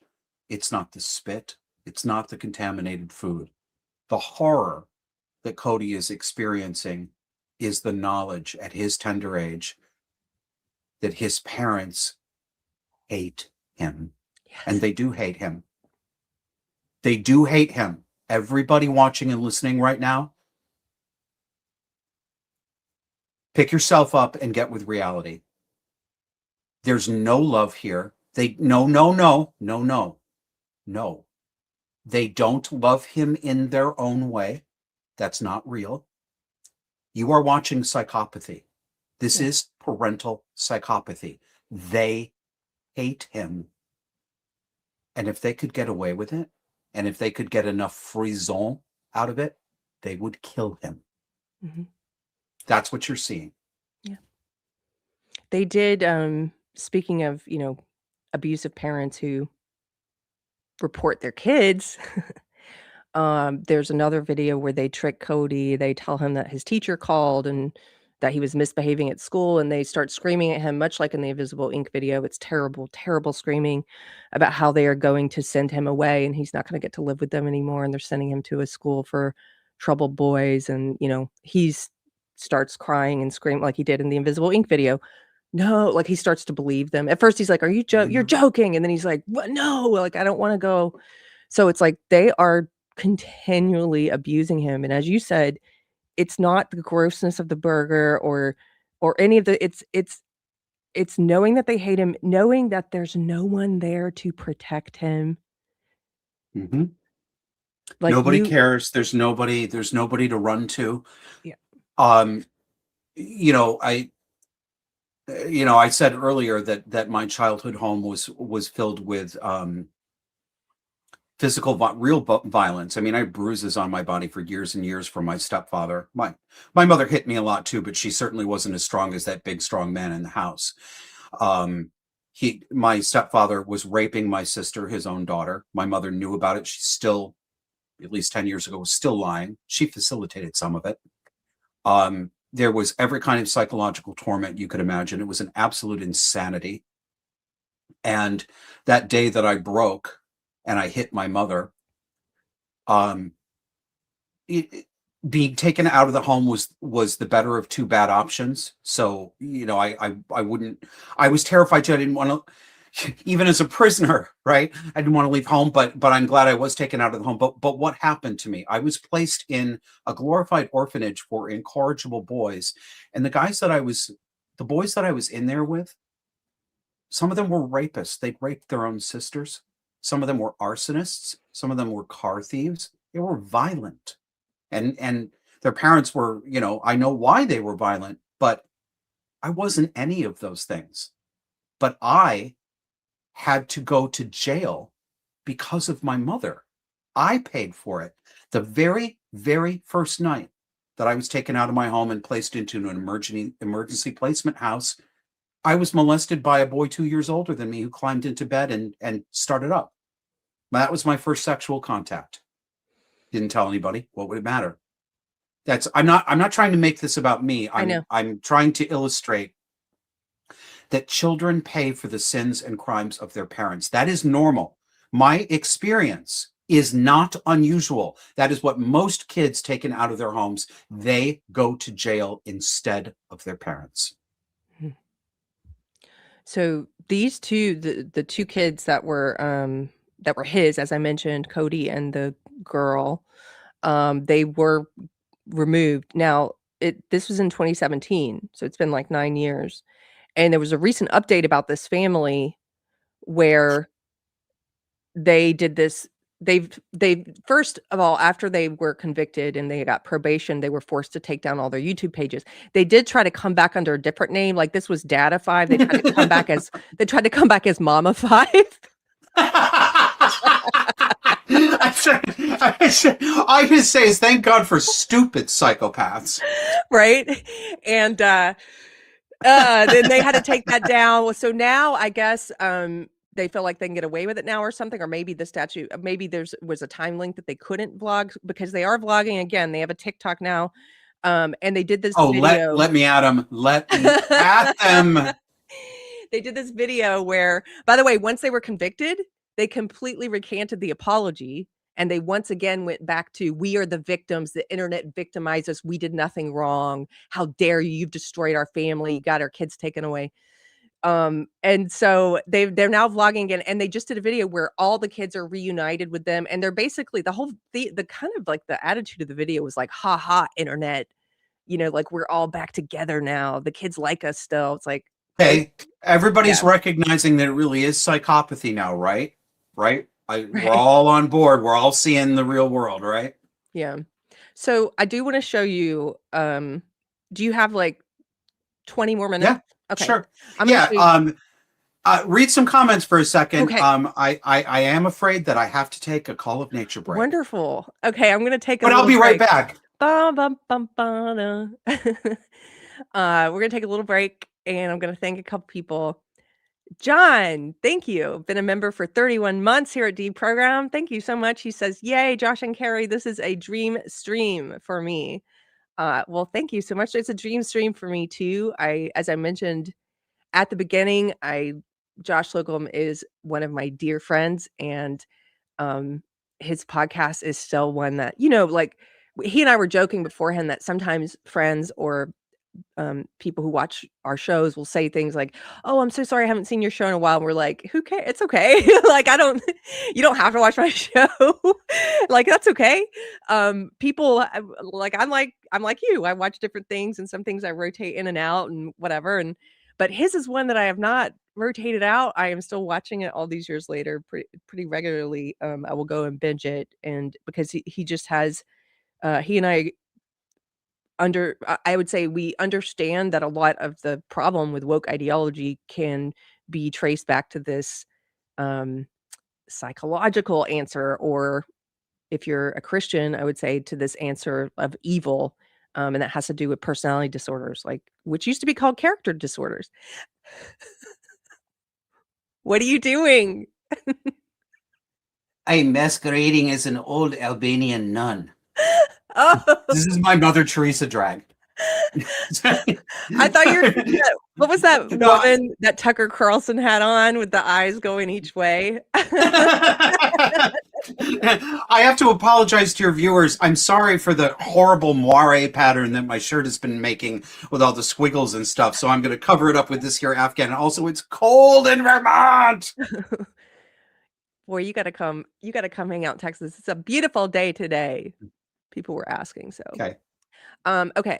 All right. So what are we Lala watching? says, Keri introduced me to Josh years ago. Now Disaffected is my favorite show. It gets better and better. It does. I was just singing your praises while you were gone. Well, thank you. And then Maggie, I'll read just a couple more of these for $9.99. Thank you. Maggie says, "Hey, you two, awesome as always to see you together." Hey, lady. And then, oh wait, that's the same one. Thruple, I bet it was punishment for the guy. Aren't you the same one who said free roaching? John always makes me laugh. John, if you've never watched my show, I want you as one of the people watching it just because I want your comments in the stream. You're funny. I don't know. The guy left with that girl, so Maggie for $1.99. This is a tough watch. I feel sick. Yes, that's a normal human response. Yep. To this kind of quote unquote content. And then I just wanted to address this one. Hey, Eclectic, what's up? Says, I'm a little disappointed Keri's familiar with these people. Yeah, as some of you know, I'm very interested in cluster B personality disorders. I'm very interested in the psychology of evil, true crime, cults, any kind of cult documentary. I'm there. Yeah. And I am very interested in, like I said, the psychology of evil, the origin of evil, what is evil, what makes people turn towards evil. And interestingly enough, there are corners of the internet where you can find out more about that. And I think I'm not using that word lightly, just like early in the stream, you said you weren't using the word psychopath lightly. This kind of parenting is evil. It's evil. Mm-hmm. Yes. Okay. I'll read. Oh, one more quick. Super Based gifted 20 memberships. Super Base is our little membership fairy. So if you got one of those, you can thank him.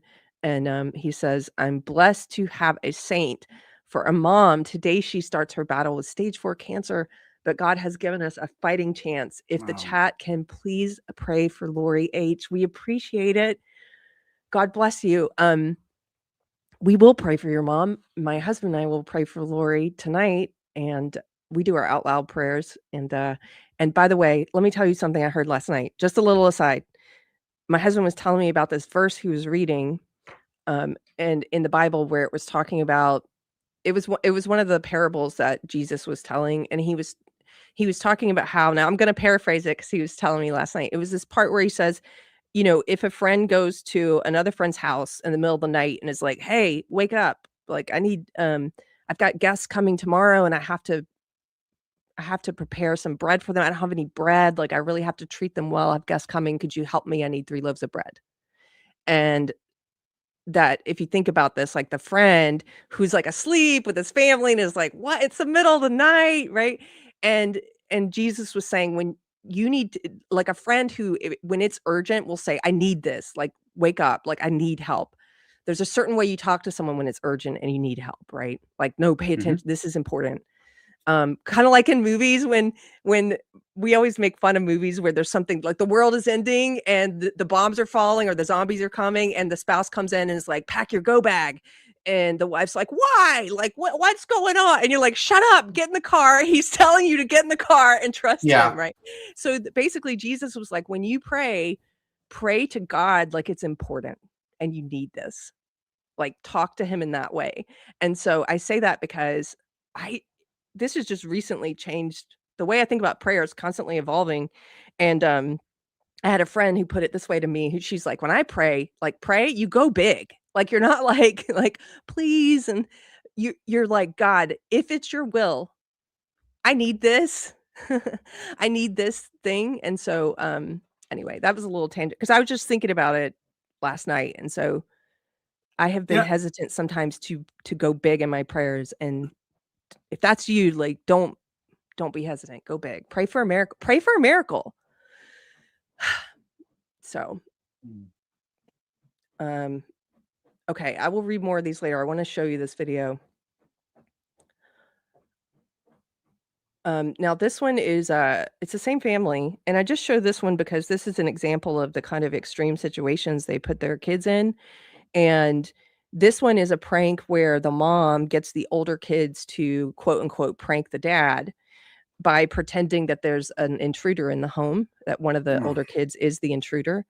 And so you're going to see the dad run downstairs with a firearm that he points at his child. And afterwards they were saying, well, this one, he was actually in on it and blah, blah, blah. I don't even know if that's true. I don't trust anything these people say.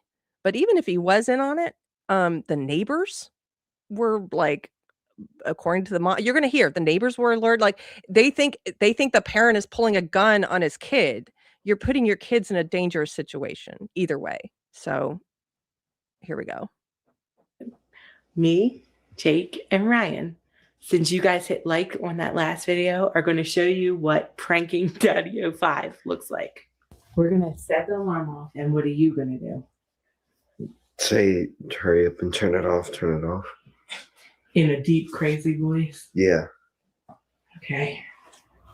Oh, what are you going to do? I'm going to be waiting until it gets about like right here, and then I'm going to control the cannon. You're going to go grab the other camera? Mm-hmm. All right. Are you all ready? Yeah.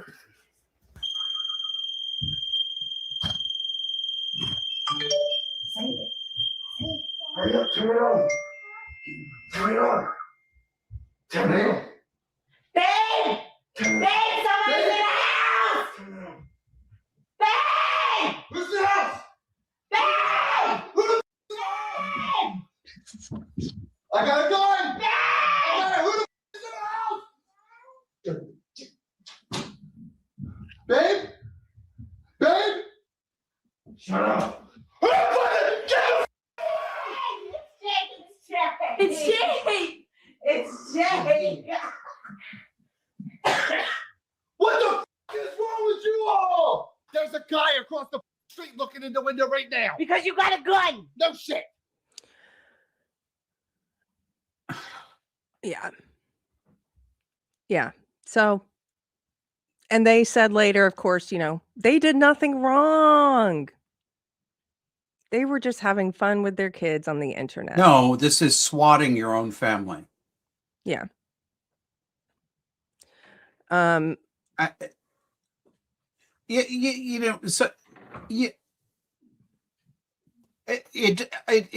actually does make me question.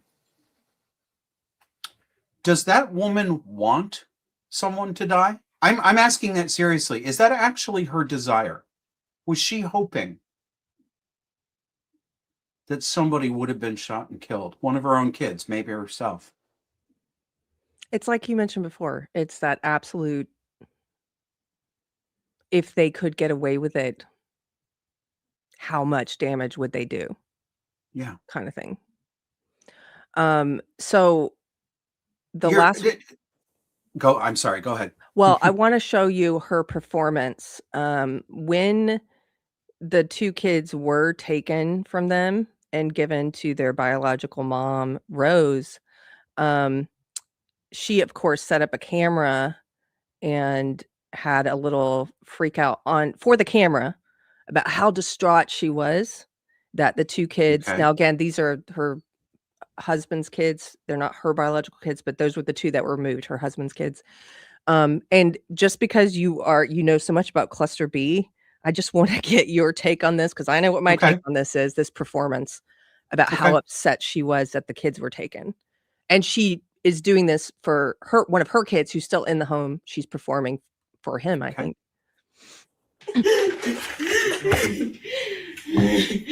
What's wrong? Where? Can you hear the kid in the background goes, "What's wrong?" This is how Yeah, they I tell can him that his siblings are being removed. Police came and they took him and Where are they taking him? to Rose. They can't do that. They doing it. Again, nobody told them to pick up a camera. Okay, that's Annie Elise, one of my favorite true crime vloggers. So they perform this sort of, she sets up the camera and they let the kids know that, oh, wait, it continues. Watch this part.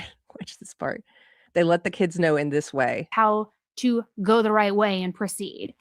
And as far as Heather's reaction in that video goes, I mean, she knew that the camera was on. She and Mike had already admitted that everything in their videos was exaggerated, staged, even everyone's emotions. So I guess with that and with that past admission, I'm having a really difficult time believing that these tears are anything but crocodile. She's on the floor Obviously. like this. Yeah, it's of course it's a performance. Of course it's a performance. There's no genuine emotion there. We see this all the time. We see people who are described as crying on camera all the time when there's no water coming out of their eyes. Mm-hmm. That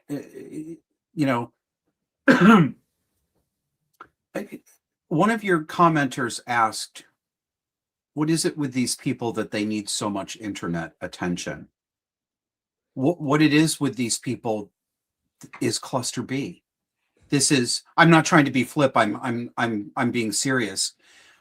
This is why I do my show. You are learning right now. You're watching with us. You're learning with us. This is what cluster B personality disorders are. People with these, there are allegedly 4 of them: borderline, narcissistic, histrionic, antisocial, sociopath. In reality, most people who are fully diagnosable, really fully disordered, they have helpings of traits from more than one of the categories. So yes, I don't think most people are not a pure form one way or another. The personality disorder, the dramatic personality disorder, is the baseline condition, but they've got traits from all these different diagnostic lists. But what's wrong with them? There's some variation. I'm speaking generally here, but most of these people, of course, there is a genetic component to this, but you find, at least in the literature and everyone's anecdotal experience who's ever worked with these people, is that the vast majority of them come from very traumatic homes themselves. This rolls down the generations. My mother was abused by her parents as well. This is an explanation, but explanations are not excuses. Explanations are just what they say. They're explanations. They're not moral excuses. They're not get out of jail free cards. They help us to understand, but they don't absolve the responsibility. They are empty. A personality disorder is what it says. It is a disorder of personality. Yes. Another way to say this is there's something deeply wrong with you, who you are as a person. It is personal. It's not an organic illness. It's not a disability. There's something wrong with the you that you are, right? It's that deep. They don't have actual normal self-worth. They don't have normal emotional processing. They don't have normal intellectual processing. Again, this is not a disability. This is a moral character problem. Yes, this is one of the biggest things about this is not diabetes of the brain. Yeah. Okay. It's not. They're bad people. Bad people. We need to, there's so much we need to do as a society, but these are bad people, not people having a bad day, bad people. Bad people are real. I know we like to pretend there's no such thing as bad people. We like to pretend there's no such thing as congenital liars because, well, I mean, everybody has to be empathetic and understand. Oh, to hell with that. Look where it's gotten us. Look where the last 60 years of this has gotten us. It's gotten us here. Yeah. I'm so glad you're talking about this because there's so much. I know that people are becoming more familiar with cluster B, but there's this thing that always happens when people become more aware of something, which is that it also gets misused and abused, and then people think it's overblown and they start ignoring it and saying, "Oh, it's happening now." I don't want to hear that. Everyone's a narcissist now. Lol, LMAO, lol, LMAO. Yeah, just because people use the term narcissist incorrectly a lot, and they do, doesn't mean it doesn't actually. And narcissists themselves, the personality disorder themselves, are the most likely population to accuse other people of having personality disorder. So that is a problem. The narcissists themselves, like, Keri, you've seen it. You see my social media. You see the responses that I get on Twitter. I can talk about, I mean, obviously I have a big mouth, but you know me, I'm capable of also writing in a very neutral, analytical tone of voice. It doesn't matter what tone I use. It does not matter whether I'm over the top or whether I'm mild and moderate. I will just simply observe. I'll point out a situation like this and I'll say, this is child abuse. Mm-hmm. And I'll get these responses immediately. You sound mentally unstable. Yes. You sound hysterical. Yes. Are you sure the darkness isn't inside you? It's projected. I mean, it's Darvo. It's all. It's just amazing, right? Oh, yeah, and yes, thank you, James, for noticing this. From Facebook says it's sort of like fascists accusing others of being fascists. Yes, and it's the left. It's the left. They do this all the time. They accuse people of what they are, and one of the examples I usually use for this that everyone could see. It's a great illustration of it. Is when Trudeau in Canada called the Freedom Convoy authoritarians. They are there demonstrating for their right for individual liberty to not have the government force them to take a vax that they don't want to take. Bodily autonomy, right? My body, my choice, right? Yeah. They're there saying my body, my choice. Please, government, don't force us to take this. Yeah. And the actual authoritarians, the government, Trudeau, who's trying to force them to take this, is like, they're authoritarian. That's the craziest reversal. It's crazy making. It is. Somebody else, your commenter Rasmix1 said, "Why do you care so much? You're obsessed." Yes, that is also what they say. Yes. Why do you care? Why do you care? I'm sorry, I can't help but do it in that tone because that is the tone. This is a vicious, nasty, mean bully 15-year-old. When they do that, when they say, lol, LMAO, why do you care? Like, looks like you're triggered. What you're seeing there is not just somebody behaving badly. What you're seeing is sadism. Yeah. That's sadism. Yeah. They like that you hurt. Yeah. And they like to make fun of you if something hurts you. If it causes you pain, they get an emotional erection. Right? They like this. They're emotional vampires. You and I both know, we have both seen some cluster B people online with followings who will admit, they will sometimes be honest occasionally and say things like, I get off on this. Like they'll say it. They're being honest in those cases. Like they are sadists. Yeah. They do enjoy hurting people or watching people hurt. Like this is, again, for normal people, it's like, no, that nobody does. Yes, they do. And that's why it's so foreign to you because you don't have a personality disorder. You don't have a character disorder. One other quick thing I'll add to, you're talking about these are bad people. I find this a lot in discussing this kind of stuff online is if you talk about cluster B, some people who know very little about it will say, well, don't excuse this evil, like a murder or something. Don't excuse this. It's so frustrating with a mental illness. And so it's not an excuse. It's not an excuse. I will correct them and say this, especially for Christians. This may help you think of it better. Cluster B disorders. It's the secular world's way of trying to understand and categorize and label evil. And like Josh said, they used to be called character disorders. It is about morality. It's not like depression. It's not like And even before character disorders, the 19th century term for this, when psychology and psychiatry were starting to coalesce as an actual field, whatever you think about them, I'm not saying they're all right. There's lots wrong with them. I get it, okay? Sorry to be defensive, but please be able to hear this even if you don't like psychiatry. It does have some insights. These people are real. You all know they're real, right?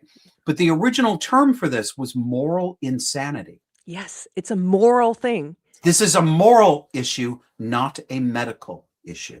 And so I think it's to tag onto that. I will tell people now, look, think of it more like a moral illness, not a mental illness. It's Yes. not it's something to do with, like you said, with you as a person. And yes, that's a judgment, and judgments are good. Yes. When we are called in the Bible to judge righteously. And as a Christian, that means to judge according to what? To what we think? No, according to what God says is good and true and right. And that is a righteous judgment to say, yes, this abusive behavior, this is bad. This is bad character. Yeah. This is a bad And this is and Christians say this often, and they're right. I mean, just because I can't get all the way to faith doesn't mean that I don't recognize the truth of what they're saying. If you want to talk in Christian religious terms, instead of using psychiatry terms like cluster B, this is corruption of the soul. This is letting satanic influence into your soul. Many people notice, and I can't argue with them because they're right. It does look like this. They look at these people and they say they're possessed by a demon. I can't distinguish between being possessed and being in the throes of a cluster B personality disorder because they look the same. Yeah. Right. They And look the same. maybe they are, but this is a spiritual sickness and moral sickness. And I think that I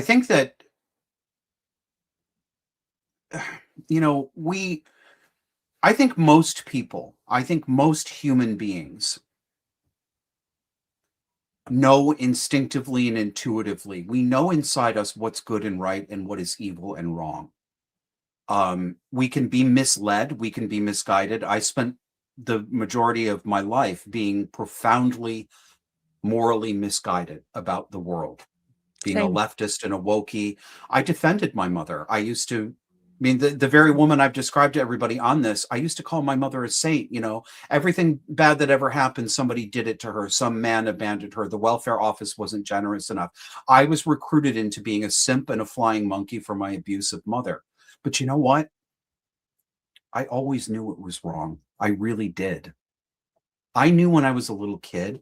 I didn't have the vocabulary for it. I didn't have the conceptual framework, but I can remember being below the age of 12 and having conversations inside my head, sometimes praying to God. What my mother is insane. There's something deeply wrong with my mother that is not wrong with anyone else I know. It's not wrong with my teachers. Didn't seem to be wrong with my grandma. It wasn't wrong with my uncles and aunts, but there's something really desperately wrong with my mother. What is wrong with her? So I think we know. I think most people have an instinct, something in their gut that tells them what's right and wrong. And I wish that more of us would listen to that voice inside ourselves. Stop being ashamed of it. Stop feeling like you're going to be, and you will be. People will make fun of you. Correct, Keri, you know this better than I do because you are a Christian and you know how people mock you. You know how people mock faithful people and say you're simpletons and you just want a sky daddy. I know you get it. I see that kind of. It's always a social simpleton who says that. Yeah. Well, and I used to say those things. I was one of those obnoxious new atheists. I hung around at the conferences. I staffed a table for Richard Dawkins when he was selling his book. I was that person. I said all those stupid, horrible things. I was wrong. I was really, really wrong. Anybody can be wrong. Lots of people are misguided, but most people are also capable of being corrected and changing. And I'm not I am the farthest thing from perfect, and I've got some cluster B traits myself. Most of us who come from families like this are left with some damage like that. But it, as pig-headed and stubborn and self-righteous as I can be, if I can admit that everything I believed about politics, about the distribution of resources, about what love was, about who you owed loyalty to, all of it, I was in error with almost all of it. Yeah. If I can admit that and say I was wrong and I want to get on a better course, I'm really stubborn and really screwed up. I think almost anybody can do it. And I'm sorry, I'm sounding preachy now and I'll stop. No, I love it. Please don't be ashamed to recognize what's right and wrong and to speak from your heart and your soul. People will mock you. They'll make fun of you. They'll tell you that you're a simpleton, that you're deluded, that you're weak. You're not any of those things. That's what scared people say when they feel seen. And it's what wicked people say when they don't want to stop being wicked. Amen. I want to just say this is, I'm a Christian, as you said. I was all those things you talked about. I was all of those things. You and I have we have so many overlaps in our past. Not on everything, but on lots of things. And I was, never thought I would be here. And when God saved me, I was full of joy and this peace that still makes me emotional to talk about. But I also, at the same time, still had all this deprogramming to do in terms of, people are going to think I'm an idiot, even though they don't know this joy. And I want to share this with them. But, and get this, what you just said, don't be ashamed and don't be embarrassed. Guess what our sermon was about yesterday at church? I was at church yesterday. I go to church on the square in Georgetown. I love my church family. I love my deacons. I love my pastor, Pastor Helgerson. Yesterday's service, he talked about, do not be ashamed of the gospel. Why should you be ashamed? There's that verse in Romans, for I am not ashamed of the gospel because it is the power of God that brings salvation to everyone who believes, first to the Jew, then to the Gentile. And it is, he was sort of saying yesterday, like, and God, if you're a Christian and a lot of Christians have been culturally cowed because we bought into all of this stuff that the world tells us progressive stuff. Yeah, all of this stuff and bought into, and don't fat shame and don't do this and don't kink shame and don't degenerate shame. And a lot of Christians have bought into the Jesus was just a gentle hippie who never said nothing to nobody. Right, as if Jesus didn't call people out when they were vipers, when they were whitewashed tombs, when they were ravenous wolves, and told us to be aware of them, right? Like, he spoke truth and he called us to speak truth. And he even said this, like, if you follow me, you may lose family members. You may lose, like, the world is going to hate you. Just know this. You are, but you gain eternal life. Like, and so I do not be ashamed, because this gospel, if you know, and you're a real believer, this, Jesus saved you, and don't forget that joy and that jubilation that you first had. And why would you not want to tell people about that? And who cares what they call you a weirdo? So it's funny, these like God coincidences. You're saying this, and my pastor said this yesterday, so I had to bring it up. So, well, it's and I'll admit this. I still have an internal battle going on questions of God and faith and stuff. I'm very confused. I've been confused for a couple of years. I think I have more time to spend in confusion, because I am conflicted. I am still, honestly, I'm still a little embarrassed sometimes to even admit that I'm thinking about, is God real? Right. And I still say to myself, it isn't real. That this is just your weak ego. This is you wanting emotional sustenance because you're scared in the world. But that's not what sophisticated people believe. Right. I still have programming. I come from a trailer park. I'm white trash. My family is white trash. I'm white trash with a nice veneer. I went to a very expensive, very snotty, very prestigious college to raise myself up so that nobody would know I was white trash anymore. I still have this inside of me. I'm still fighting that battle, and I still feel stupid and not cosmopolitan and not sophisticated. I talk to myself about it. I fight it, but it's still there. And if that's there for anybody, I understand that too. Yep. But I'm not at least. That's all. Thanks for listening. That, and for anyone listening who's thinking, and like I said, you're not the only person I know. People talk to me all the time about this, and it's common. We live in a world that shames belief in God as if it's dumb. What I will say is, if somebody has that, and the believers in the chat can probably testify to this, when you basically say, "Okay, Lord, I submit to this joy washing over me, this peace, this forgiveness, like I submit to it." When that happens and you get to the other side of it, and the longer you try to walk that path, my experience has been that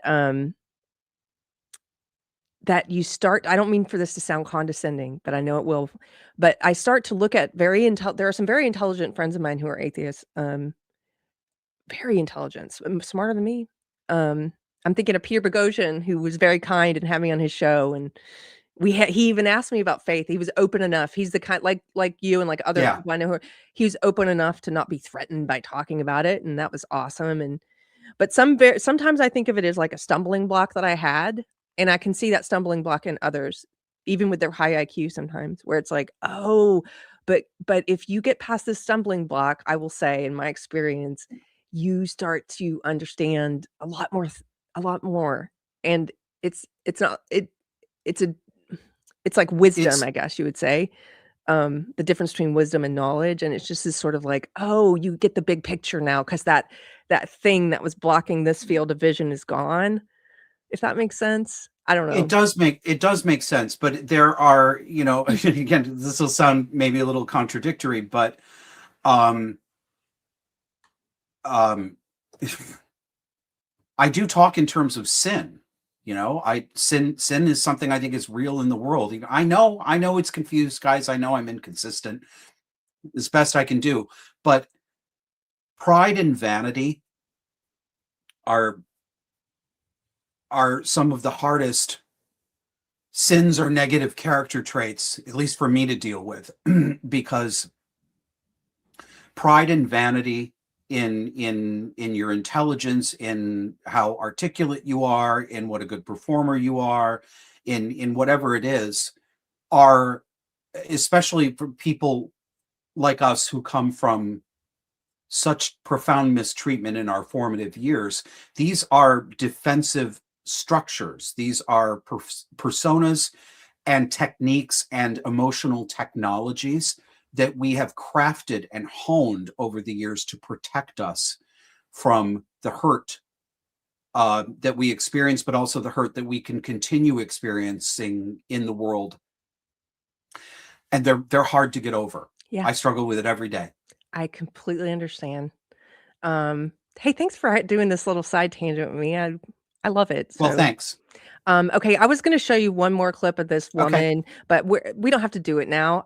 We're ending on such a positive note. It was just her like fake crying about the kids being taken away. It was another. Oh, yeah. Who cares? So I'm done with that. If you want to see the full Annie Elise episode, by the way, about that family, I think it's called Nightmare Parents. You should find it pretty easily. And you can see she has lots of clips in there and her commentary on it, of course.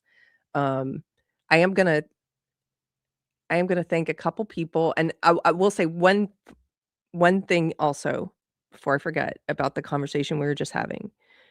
When you talked about how when you were a kid, Josh, and we know, like we have a gut instinct about things, or we know something, I have now come to believe that's what Christians called like God's law being written on your heart, or what's called natural law, is sort of the way we are designed. I believe anyway now that's kind of like, oh, it makes sense that you have this God instinct because your creator designed you to be inclined towards him, and he is what? He is truth and justice and what is good and what is light. And so we have that God instinct. The thing is that our culture, everything tells us to like, woke, what we were talking about, woke tells us to get rid of that gut instinct. It says, don't mom shame, don't shame people who are doing bad things. I knew it. I don't knew it fat as shame. I knew it as a child. I knew it as a child. And naturally, as so many of the type of people that your parents and my parents were, they're at war with God. They're at war with Parent, morality. in my case, parent, but yeah. Parent. I'm sorry. That's okay. I mean, my mother was very triggered by my desire to go to church, to understand the Bible better. She was very angry when her mother, my grandmother, gave me a children's Bible and would, basically do informal Sunday school lessons with me. Anytime I asked questions about God, anytime I thought I was perceiving something that might be miraculous, my mother scolded, but she also scoffed and condescended and made fun. So, I think a lot of people who come from homes like this have parents who are at war, call it with God or with natural law, with what is what we call the left and woke. What is it other than being at war with natural law and reality? Being at war with reality, and reality's God. It's like it's exactly what it is. You say so many things. You have so many insights that are very similar to that's like the Christian out. It's like you said, you carpool with us. yeah, I do. And I'm really glad of it, and I'm really glad I can recognize, that you know it better than I do, but I recognize the cluster Bs among the people who claim to be Christians, who claim to be devout. They're very easy to see. They're the same kind of people that we're talking about here. They just went in a different direction with their outer persona. The behavior is the same. They're like, I have X-ray vision at this point. I mean, it's I can be fooled. I have been fooled by cluster Bs, but it's really hard to do anymore. I can see it. And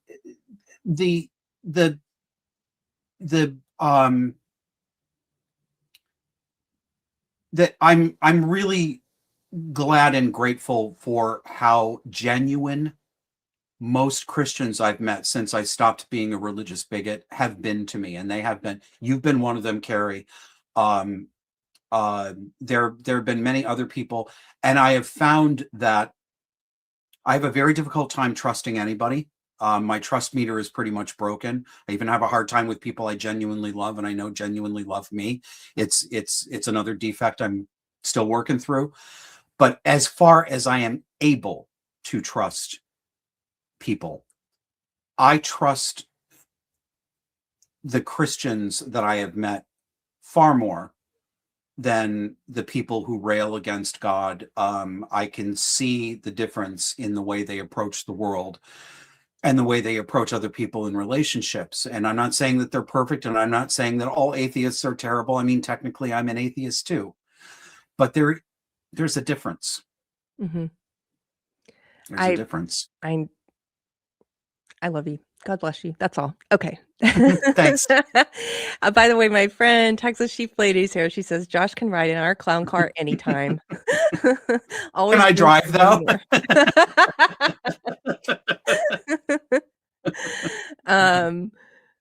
Wicked Psych says, would Keri's church let her stream one of theirs? They do stream.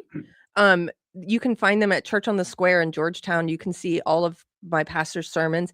He doesn't like this is also why I know for lots of reasons, but there's evidence in the fruit. He's not one of these fake pastors, like these fake clout chasers who are just, he doesn't like the limelight. I have to coax him into coming on my stream sometimes. I have had him on a couple times.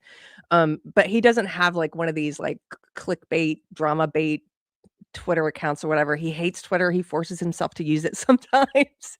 And so he's got this YouTube channel that's just sermons. And we've all been begging him for a while to do a show or something. And he's rightly so very hesitant and taking his time. The Bible says, be slow to speak and all these, like taking his time weighing that, because he takes seriously what the Bible says about not all should be teachers. And if you choose to be a teacher, know that you will be judged.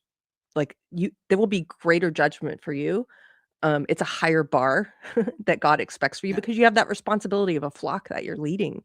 You could lead those little ones astray if you take on that role. So every move he does, like as a church family, like we watch him weigh and consider everything. And so at this time, he doesn't have a podcast or anything.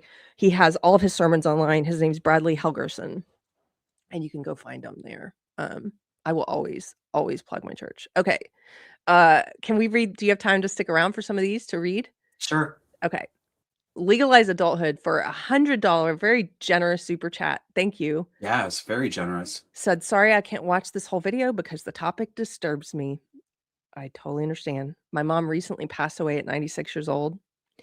And it's only when you see other people's messed up families that you realize how good you had it growing up. I support Keri for increasing awareness.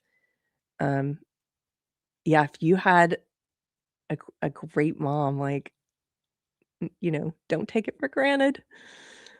It's a wonderful thing. I, like you, Josh, I used to, like you said, I had scorn for Christians. I had scorn for families. I called them breeders. I had all everything was upside down, right? Yep. Blatant localism for $4.99. Thank you. Says, thank God my grandparents were there to provide some sanity from my hippie parents. Grandparents can be so important. I really, really important. People often ask, okay, so if you want to know if you can be a positive influence in a child's life who has parents like this, you can be the grandparent, uncle, or aunt figure. It's limited in what you can do. You can't rescue them, but you can be a steady presence. And I had some steady presences of sane, warm family women. Whatever went down, my grandmother was very good to me. My aunt was very good to me. You can be a touchstone. That child will remember you. Even if you only see them a couple times a year, send them cards, send them letters. Just be a normal person. Care about them normally. They will remember. This can actually be something they hold on to that will help them when they're finally ready to climb out. They will remember you. Yes. C Strike for $4.99 says, well, what this crap proves to me is that demons are very real. Not like these people are demons, but they are possessed. Like Josh said, I can't tell the difference between, and what does it really matter if it's a creature that's a demon, or if it's being possessed by a demon means being possessed by evil, like by animus, by malice, by sadism. What's the difference? It's the same real world destruction. Yeah. John, for $5, John says the parents abusing these kids open the door to the ones turning their kids into transformers. Mm. And John also says, Josh, I am in your Rumble streams as Arclight 2879. Oh, I recognize that screen name. Well, I'm delighted. Thank you. You are funny. I'm glad you watched too. Thank you very much. Lala was saying what you were talking about earlier is the conscience. Yes. Yeah. It's your gut. John also says she used her kid like, oh, we did that one, like a tunnel rat. Really good, though. And he says, I would hire Gina Carano to beat up this mom.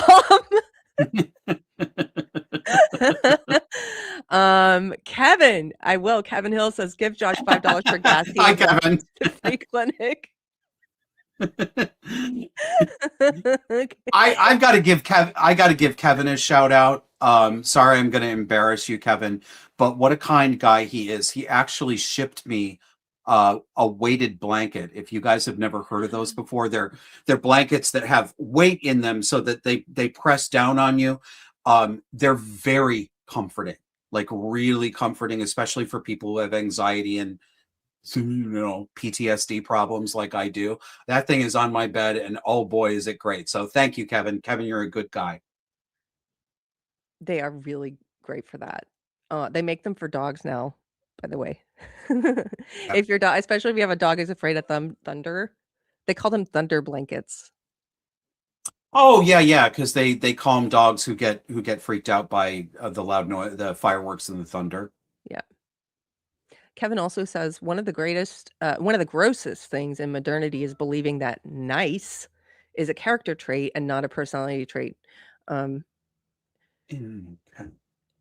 Nice is not a virtue, if that's what you mean. Nice is the way I view it, and I know Jordan Peterson and others have talked about this. Jordan Peterson first helped put this into words. What I thought about this is being kind is a virtue. Being nice, the way it's used anyway, is, to me, it seems like it's like the verse in scripture about don't be lukewarm, like don't be a people pleaser. If you're lukewarm, I'll spit you out of my mouth, says God. Like, I don't want lukewarm water. No. That's what I think of. That's what I think of niceness as. Yeah.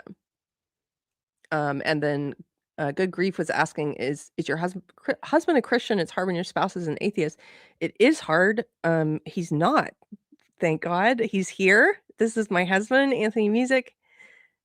And I love that man.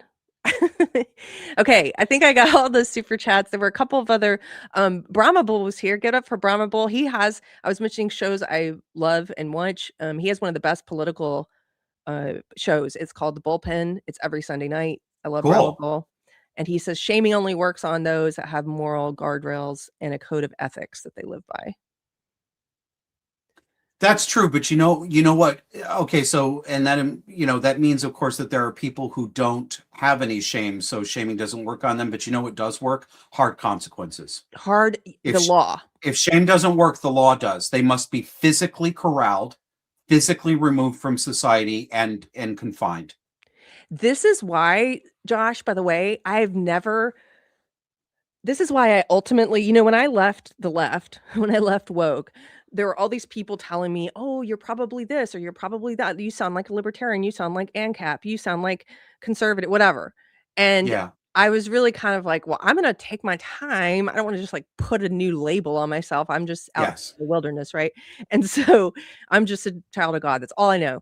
And so I ultimately rejected ANCAP, though, because to me, it seems like they don't really understand human nature. These are the people who say anarchists who say like there should be no government or no laws. They're kind of like Marxists in that they have a fundamental misunderstanding of human nature and their own nature even. Correct. And think that everyone will just decide to be good.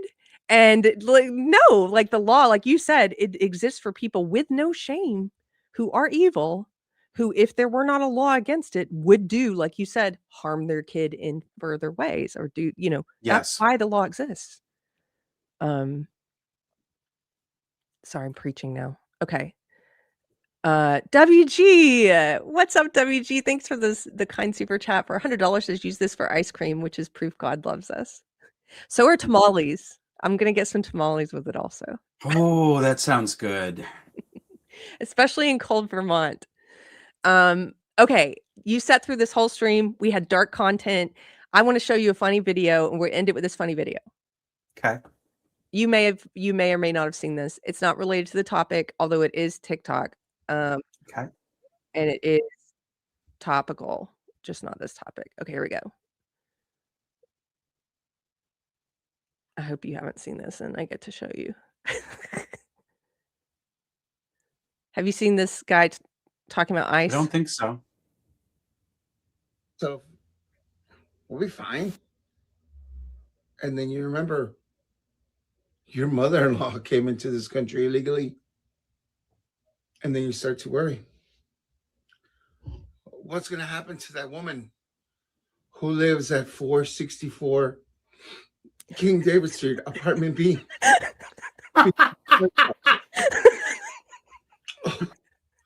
What would you guys do if she got deported? What would your wife do without that woman who reminds her every day that she could have done so much better than you? Oh my God, fathoming. At 464 King David Street, apartment B. She's usually home after bingo. It's a red cherry cruise, but I am so concerned that our family would never be back to normal without her. The woman at 460. He gave a cheap apartment. It's in the fridge. There's some tamales in the freezer, but sure she has a walker, but she doesn't need it. It's just really good video. It's just for her to get pity. Oh no, thank you. That was a tension release.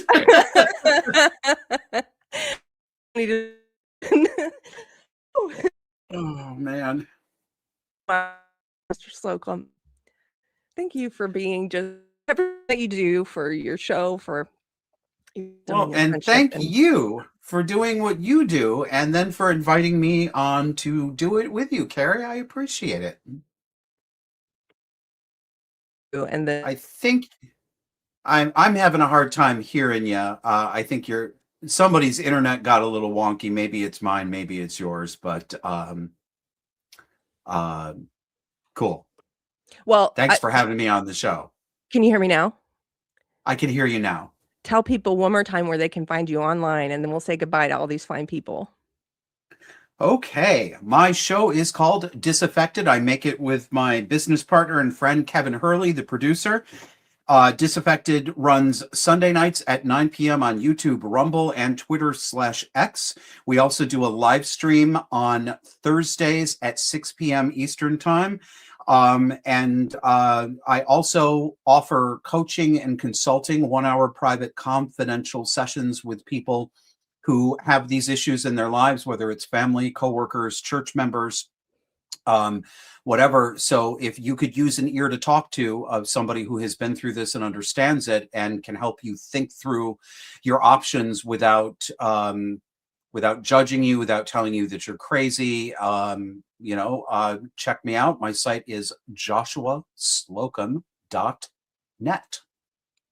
Thank you, Josh. Thank you, chat. See you guys later. Bye-bye. Thanks.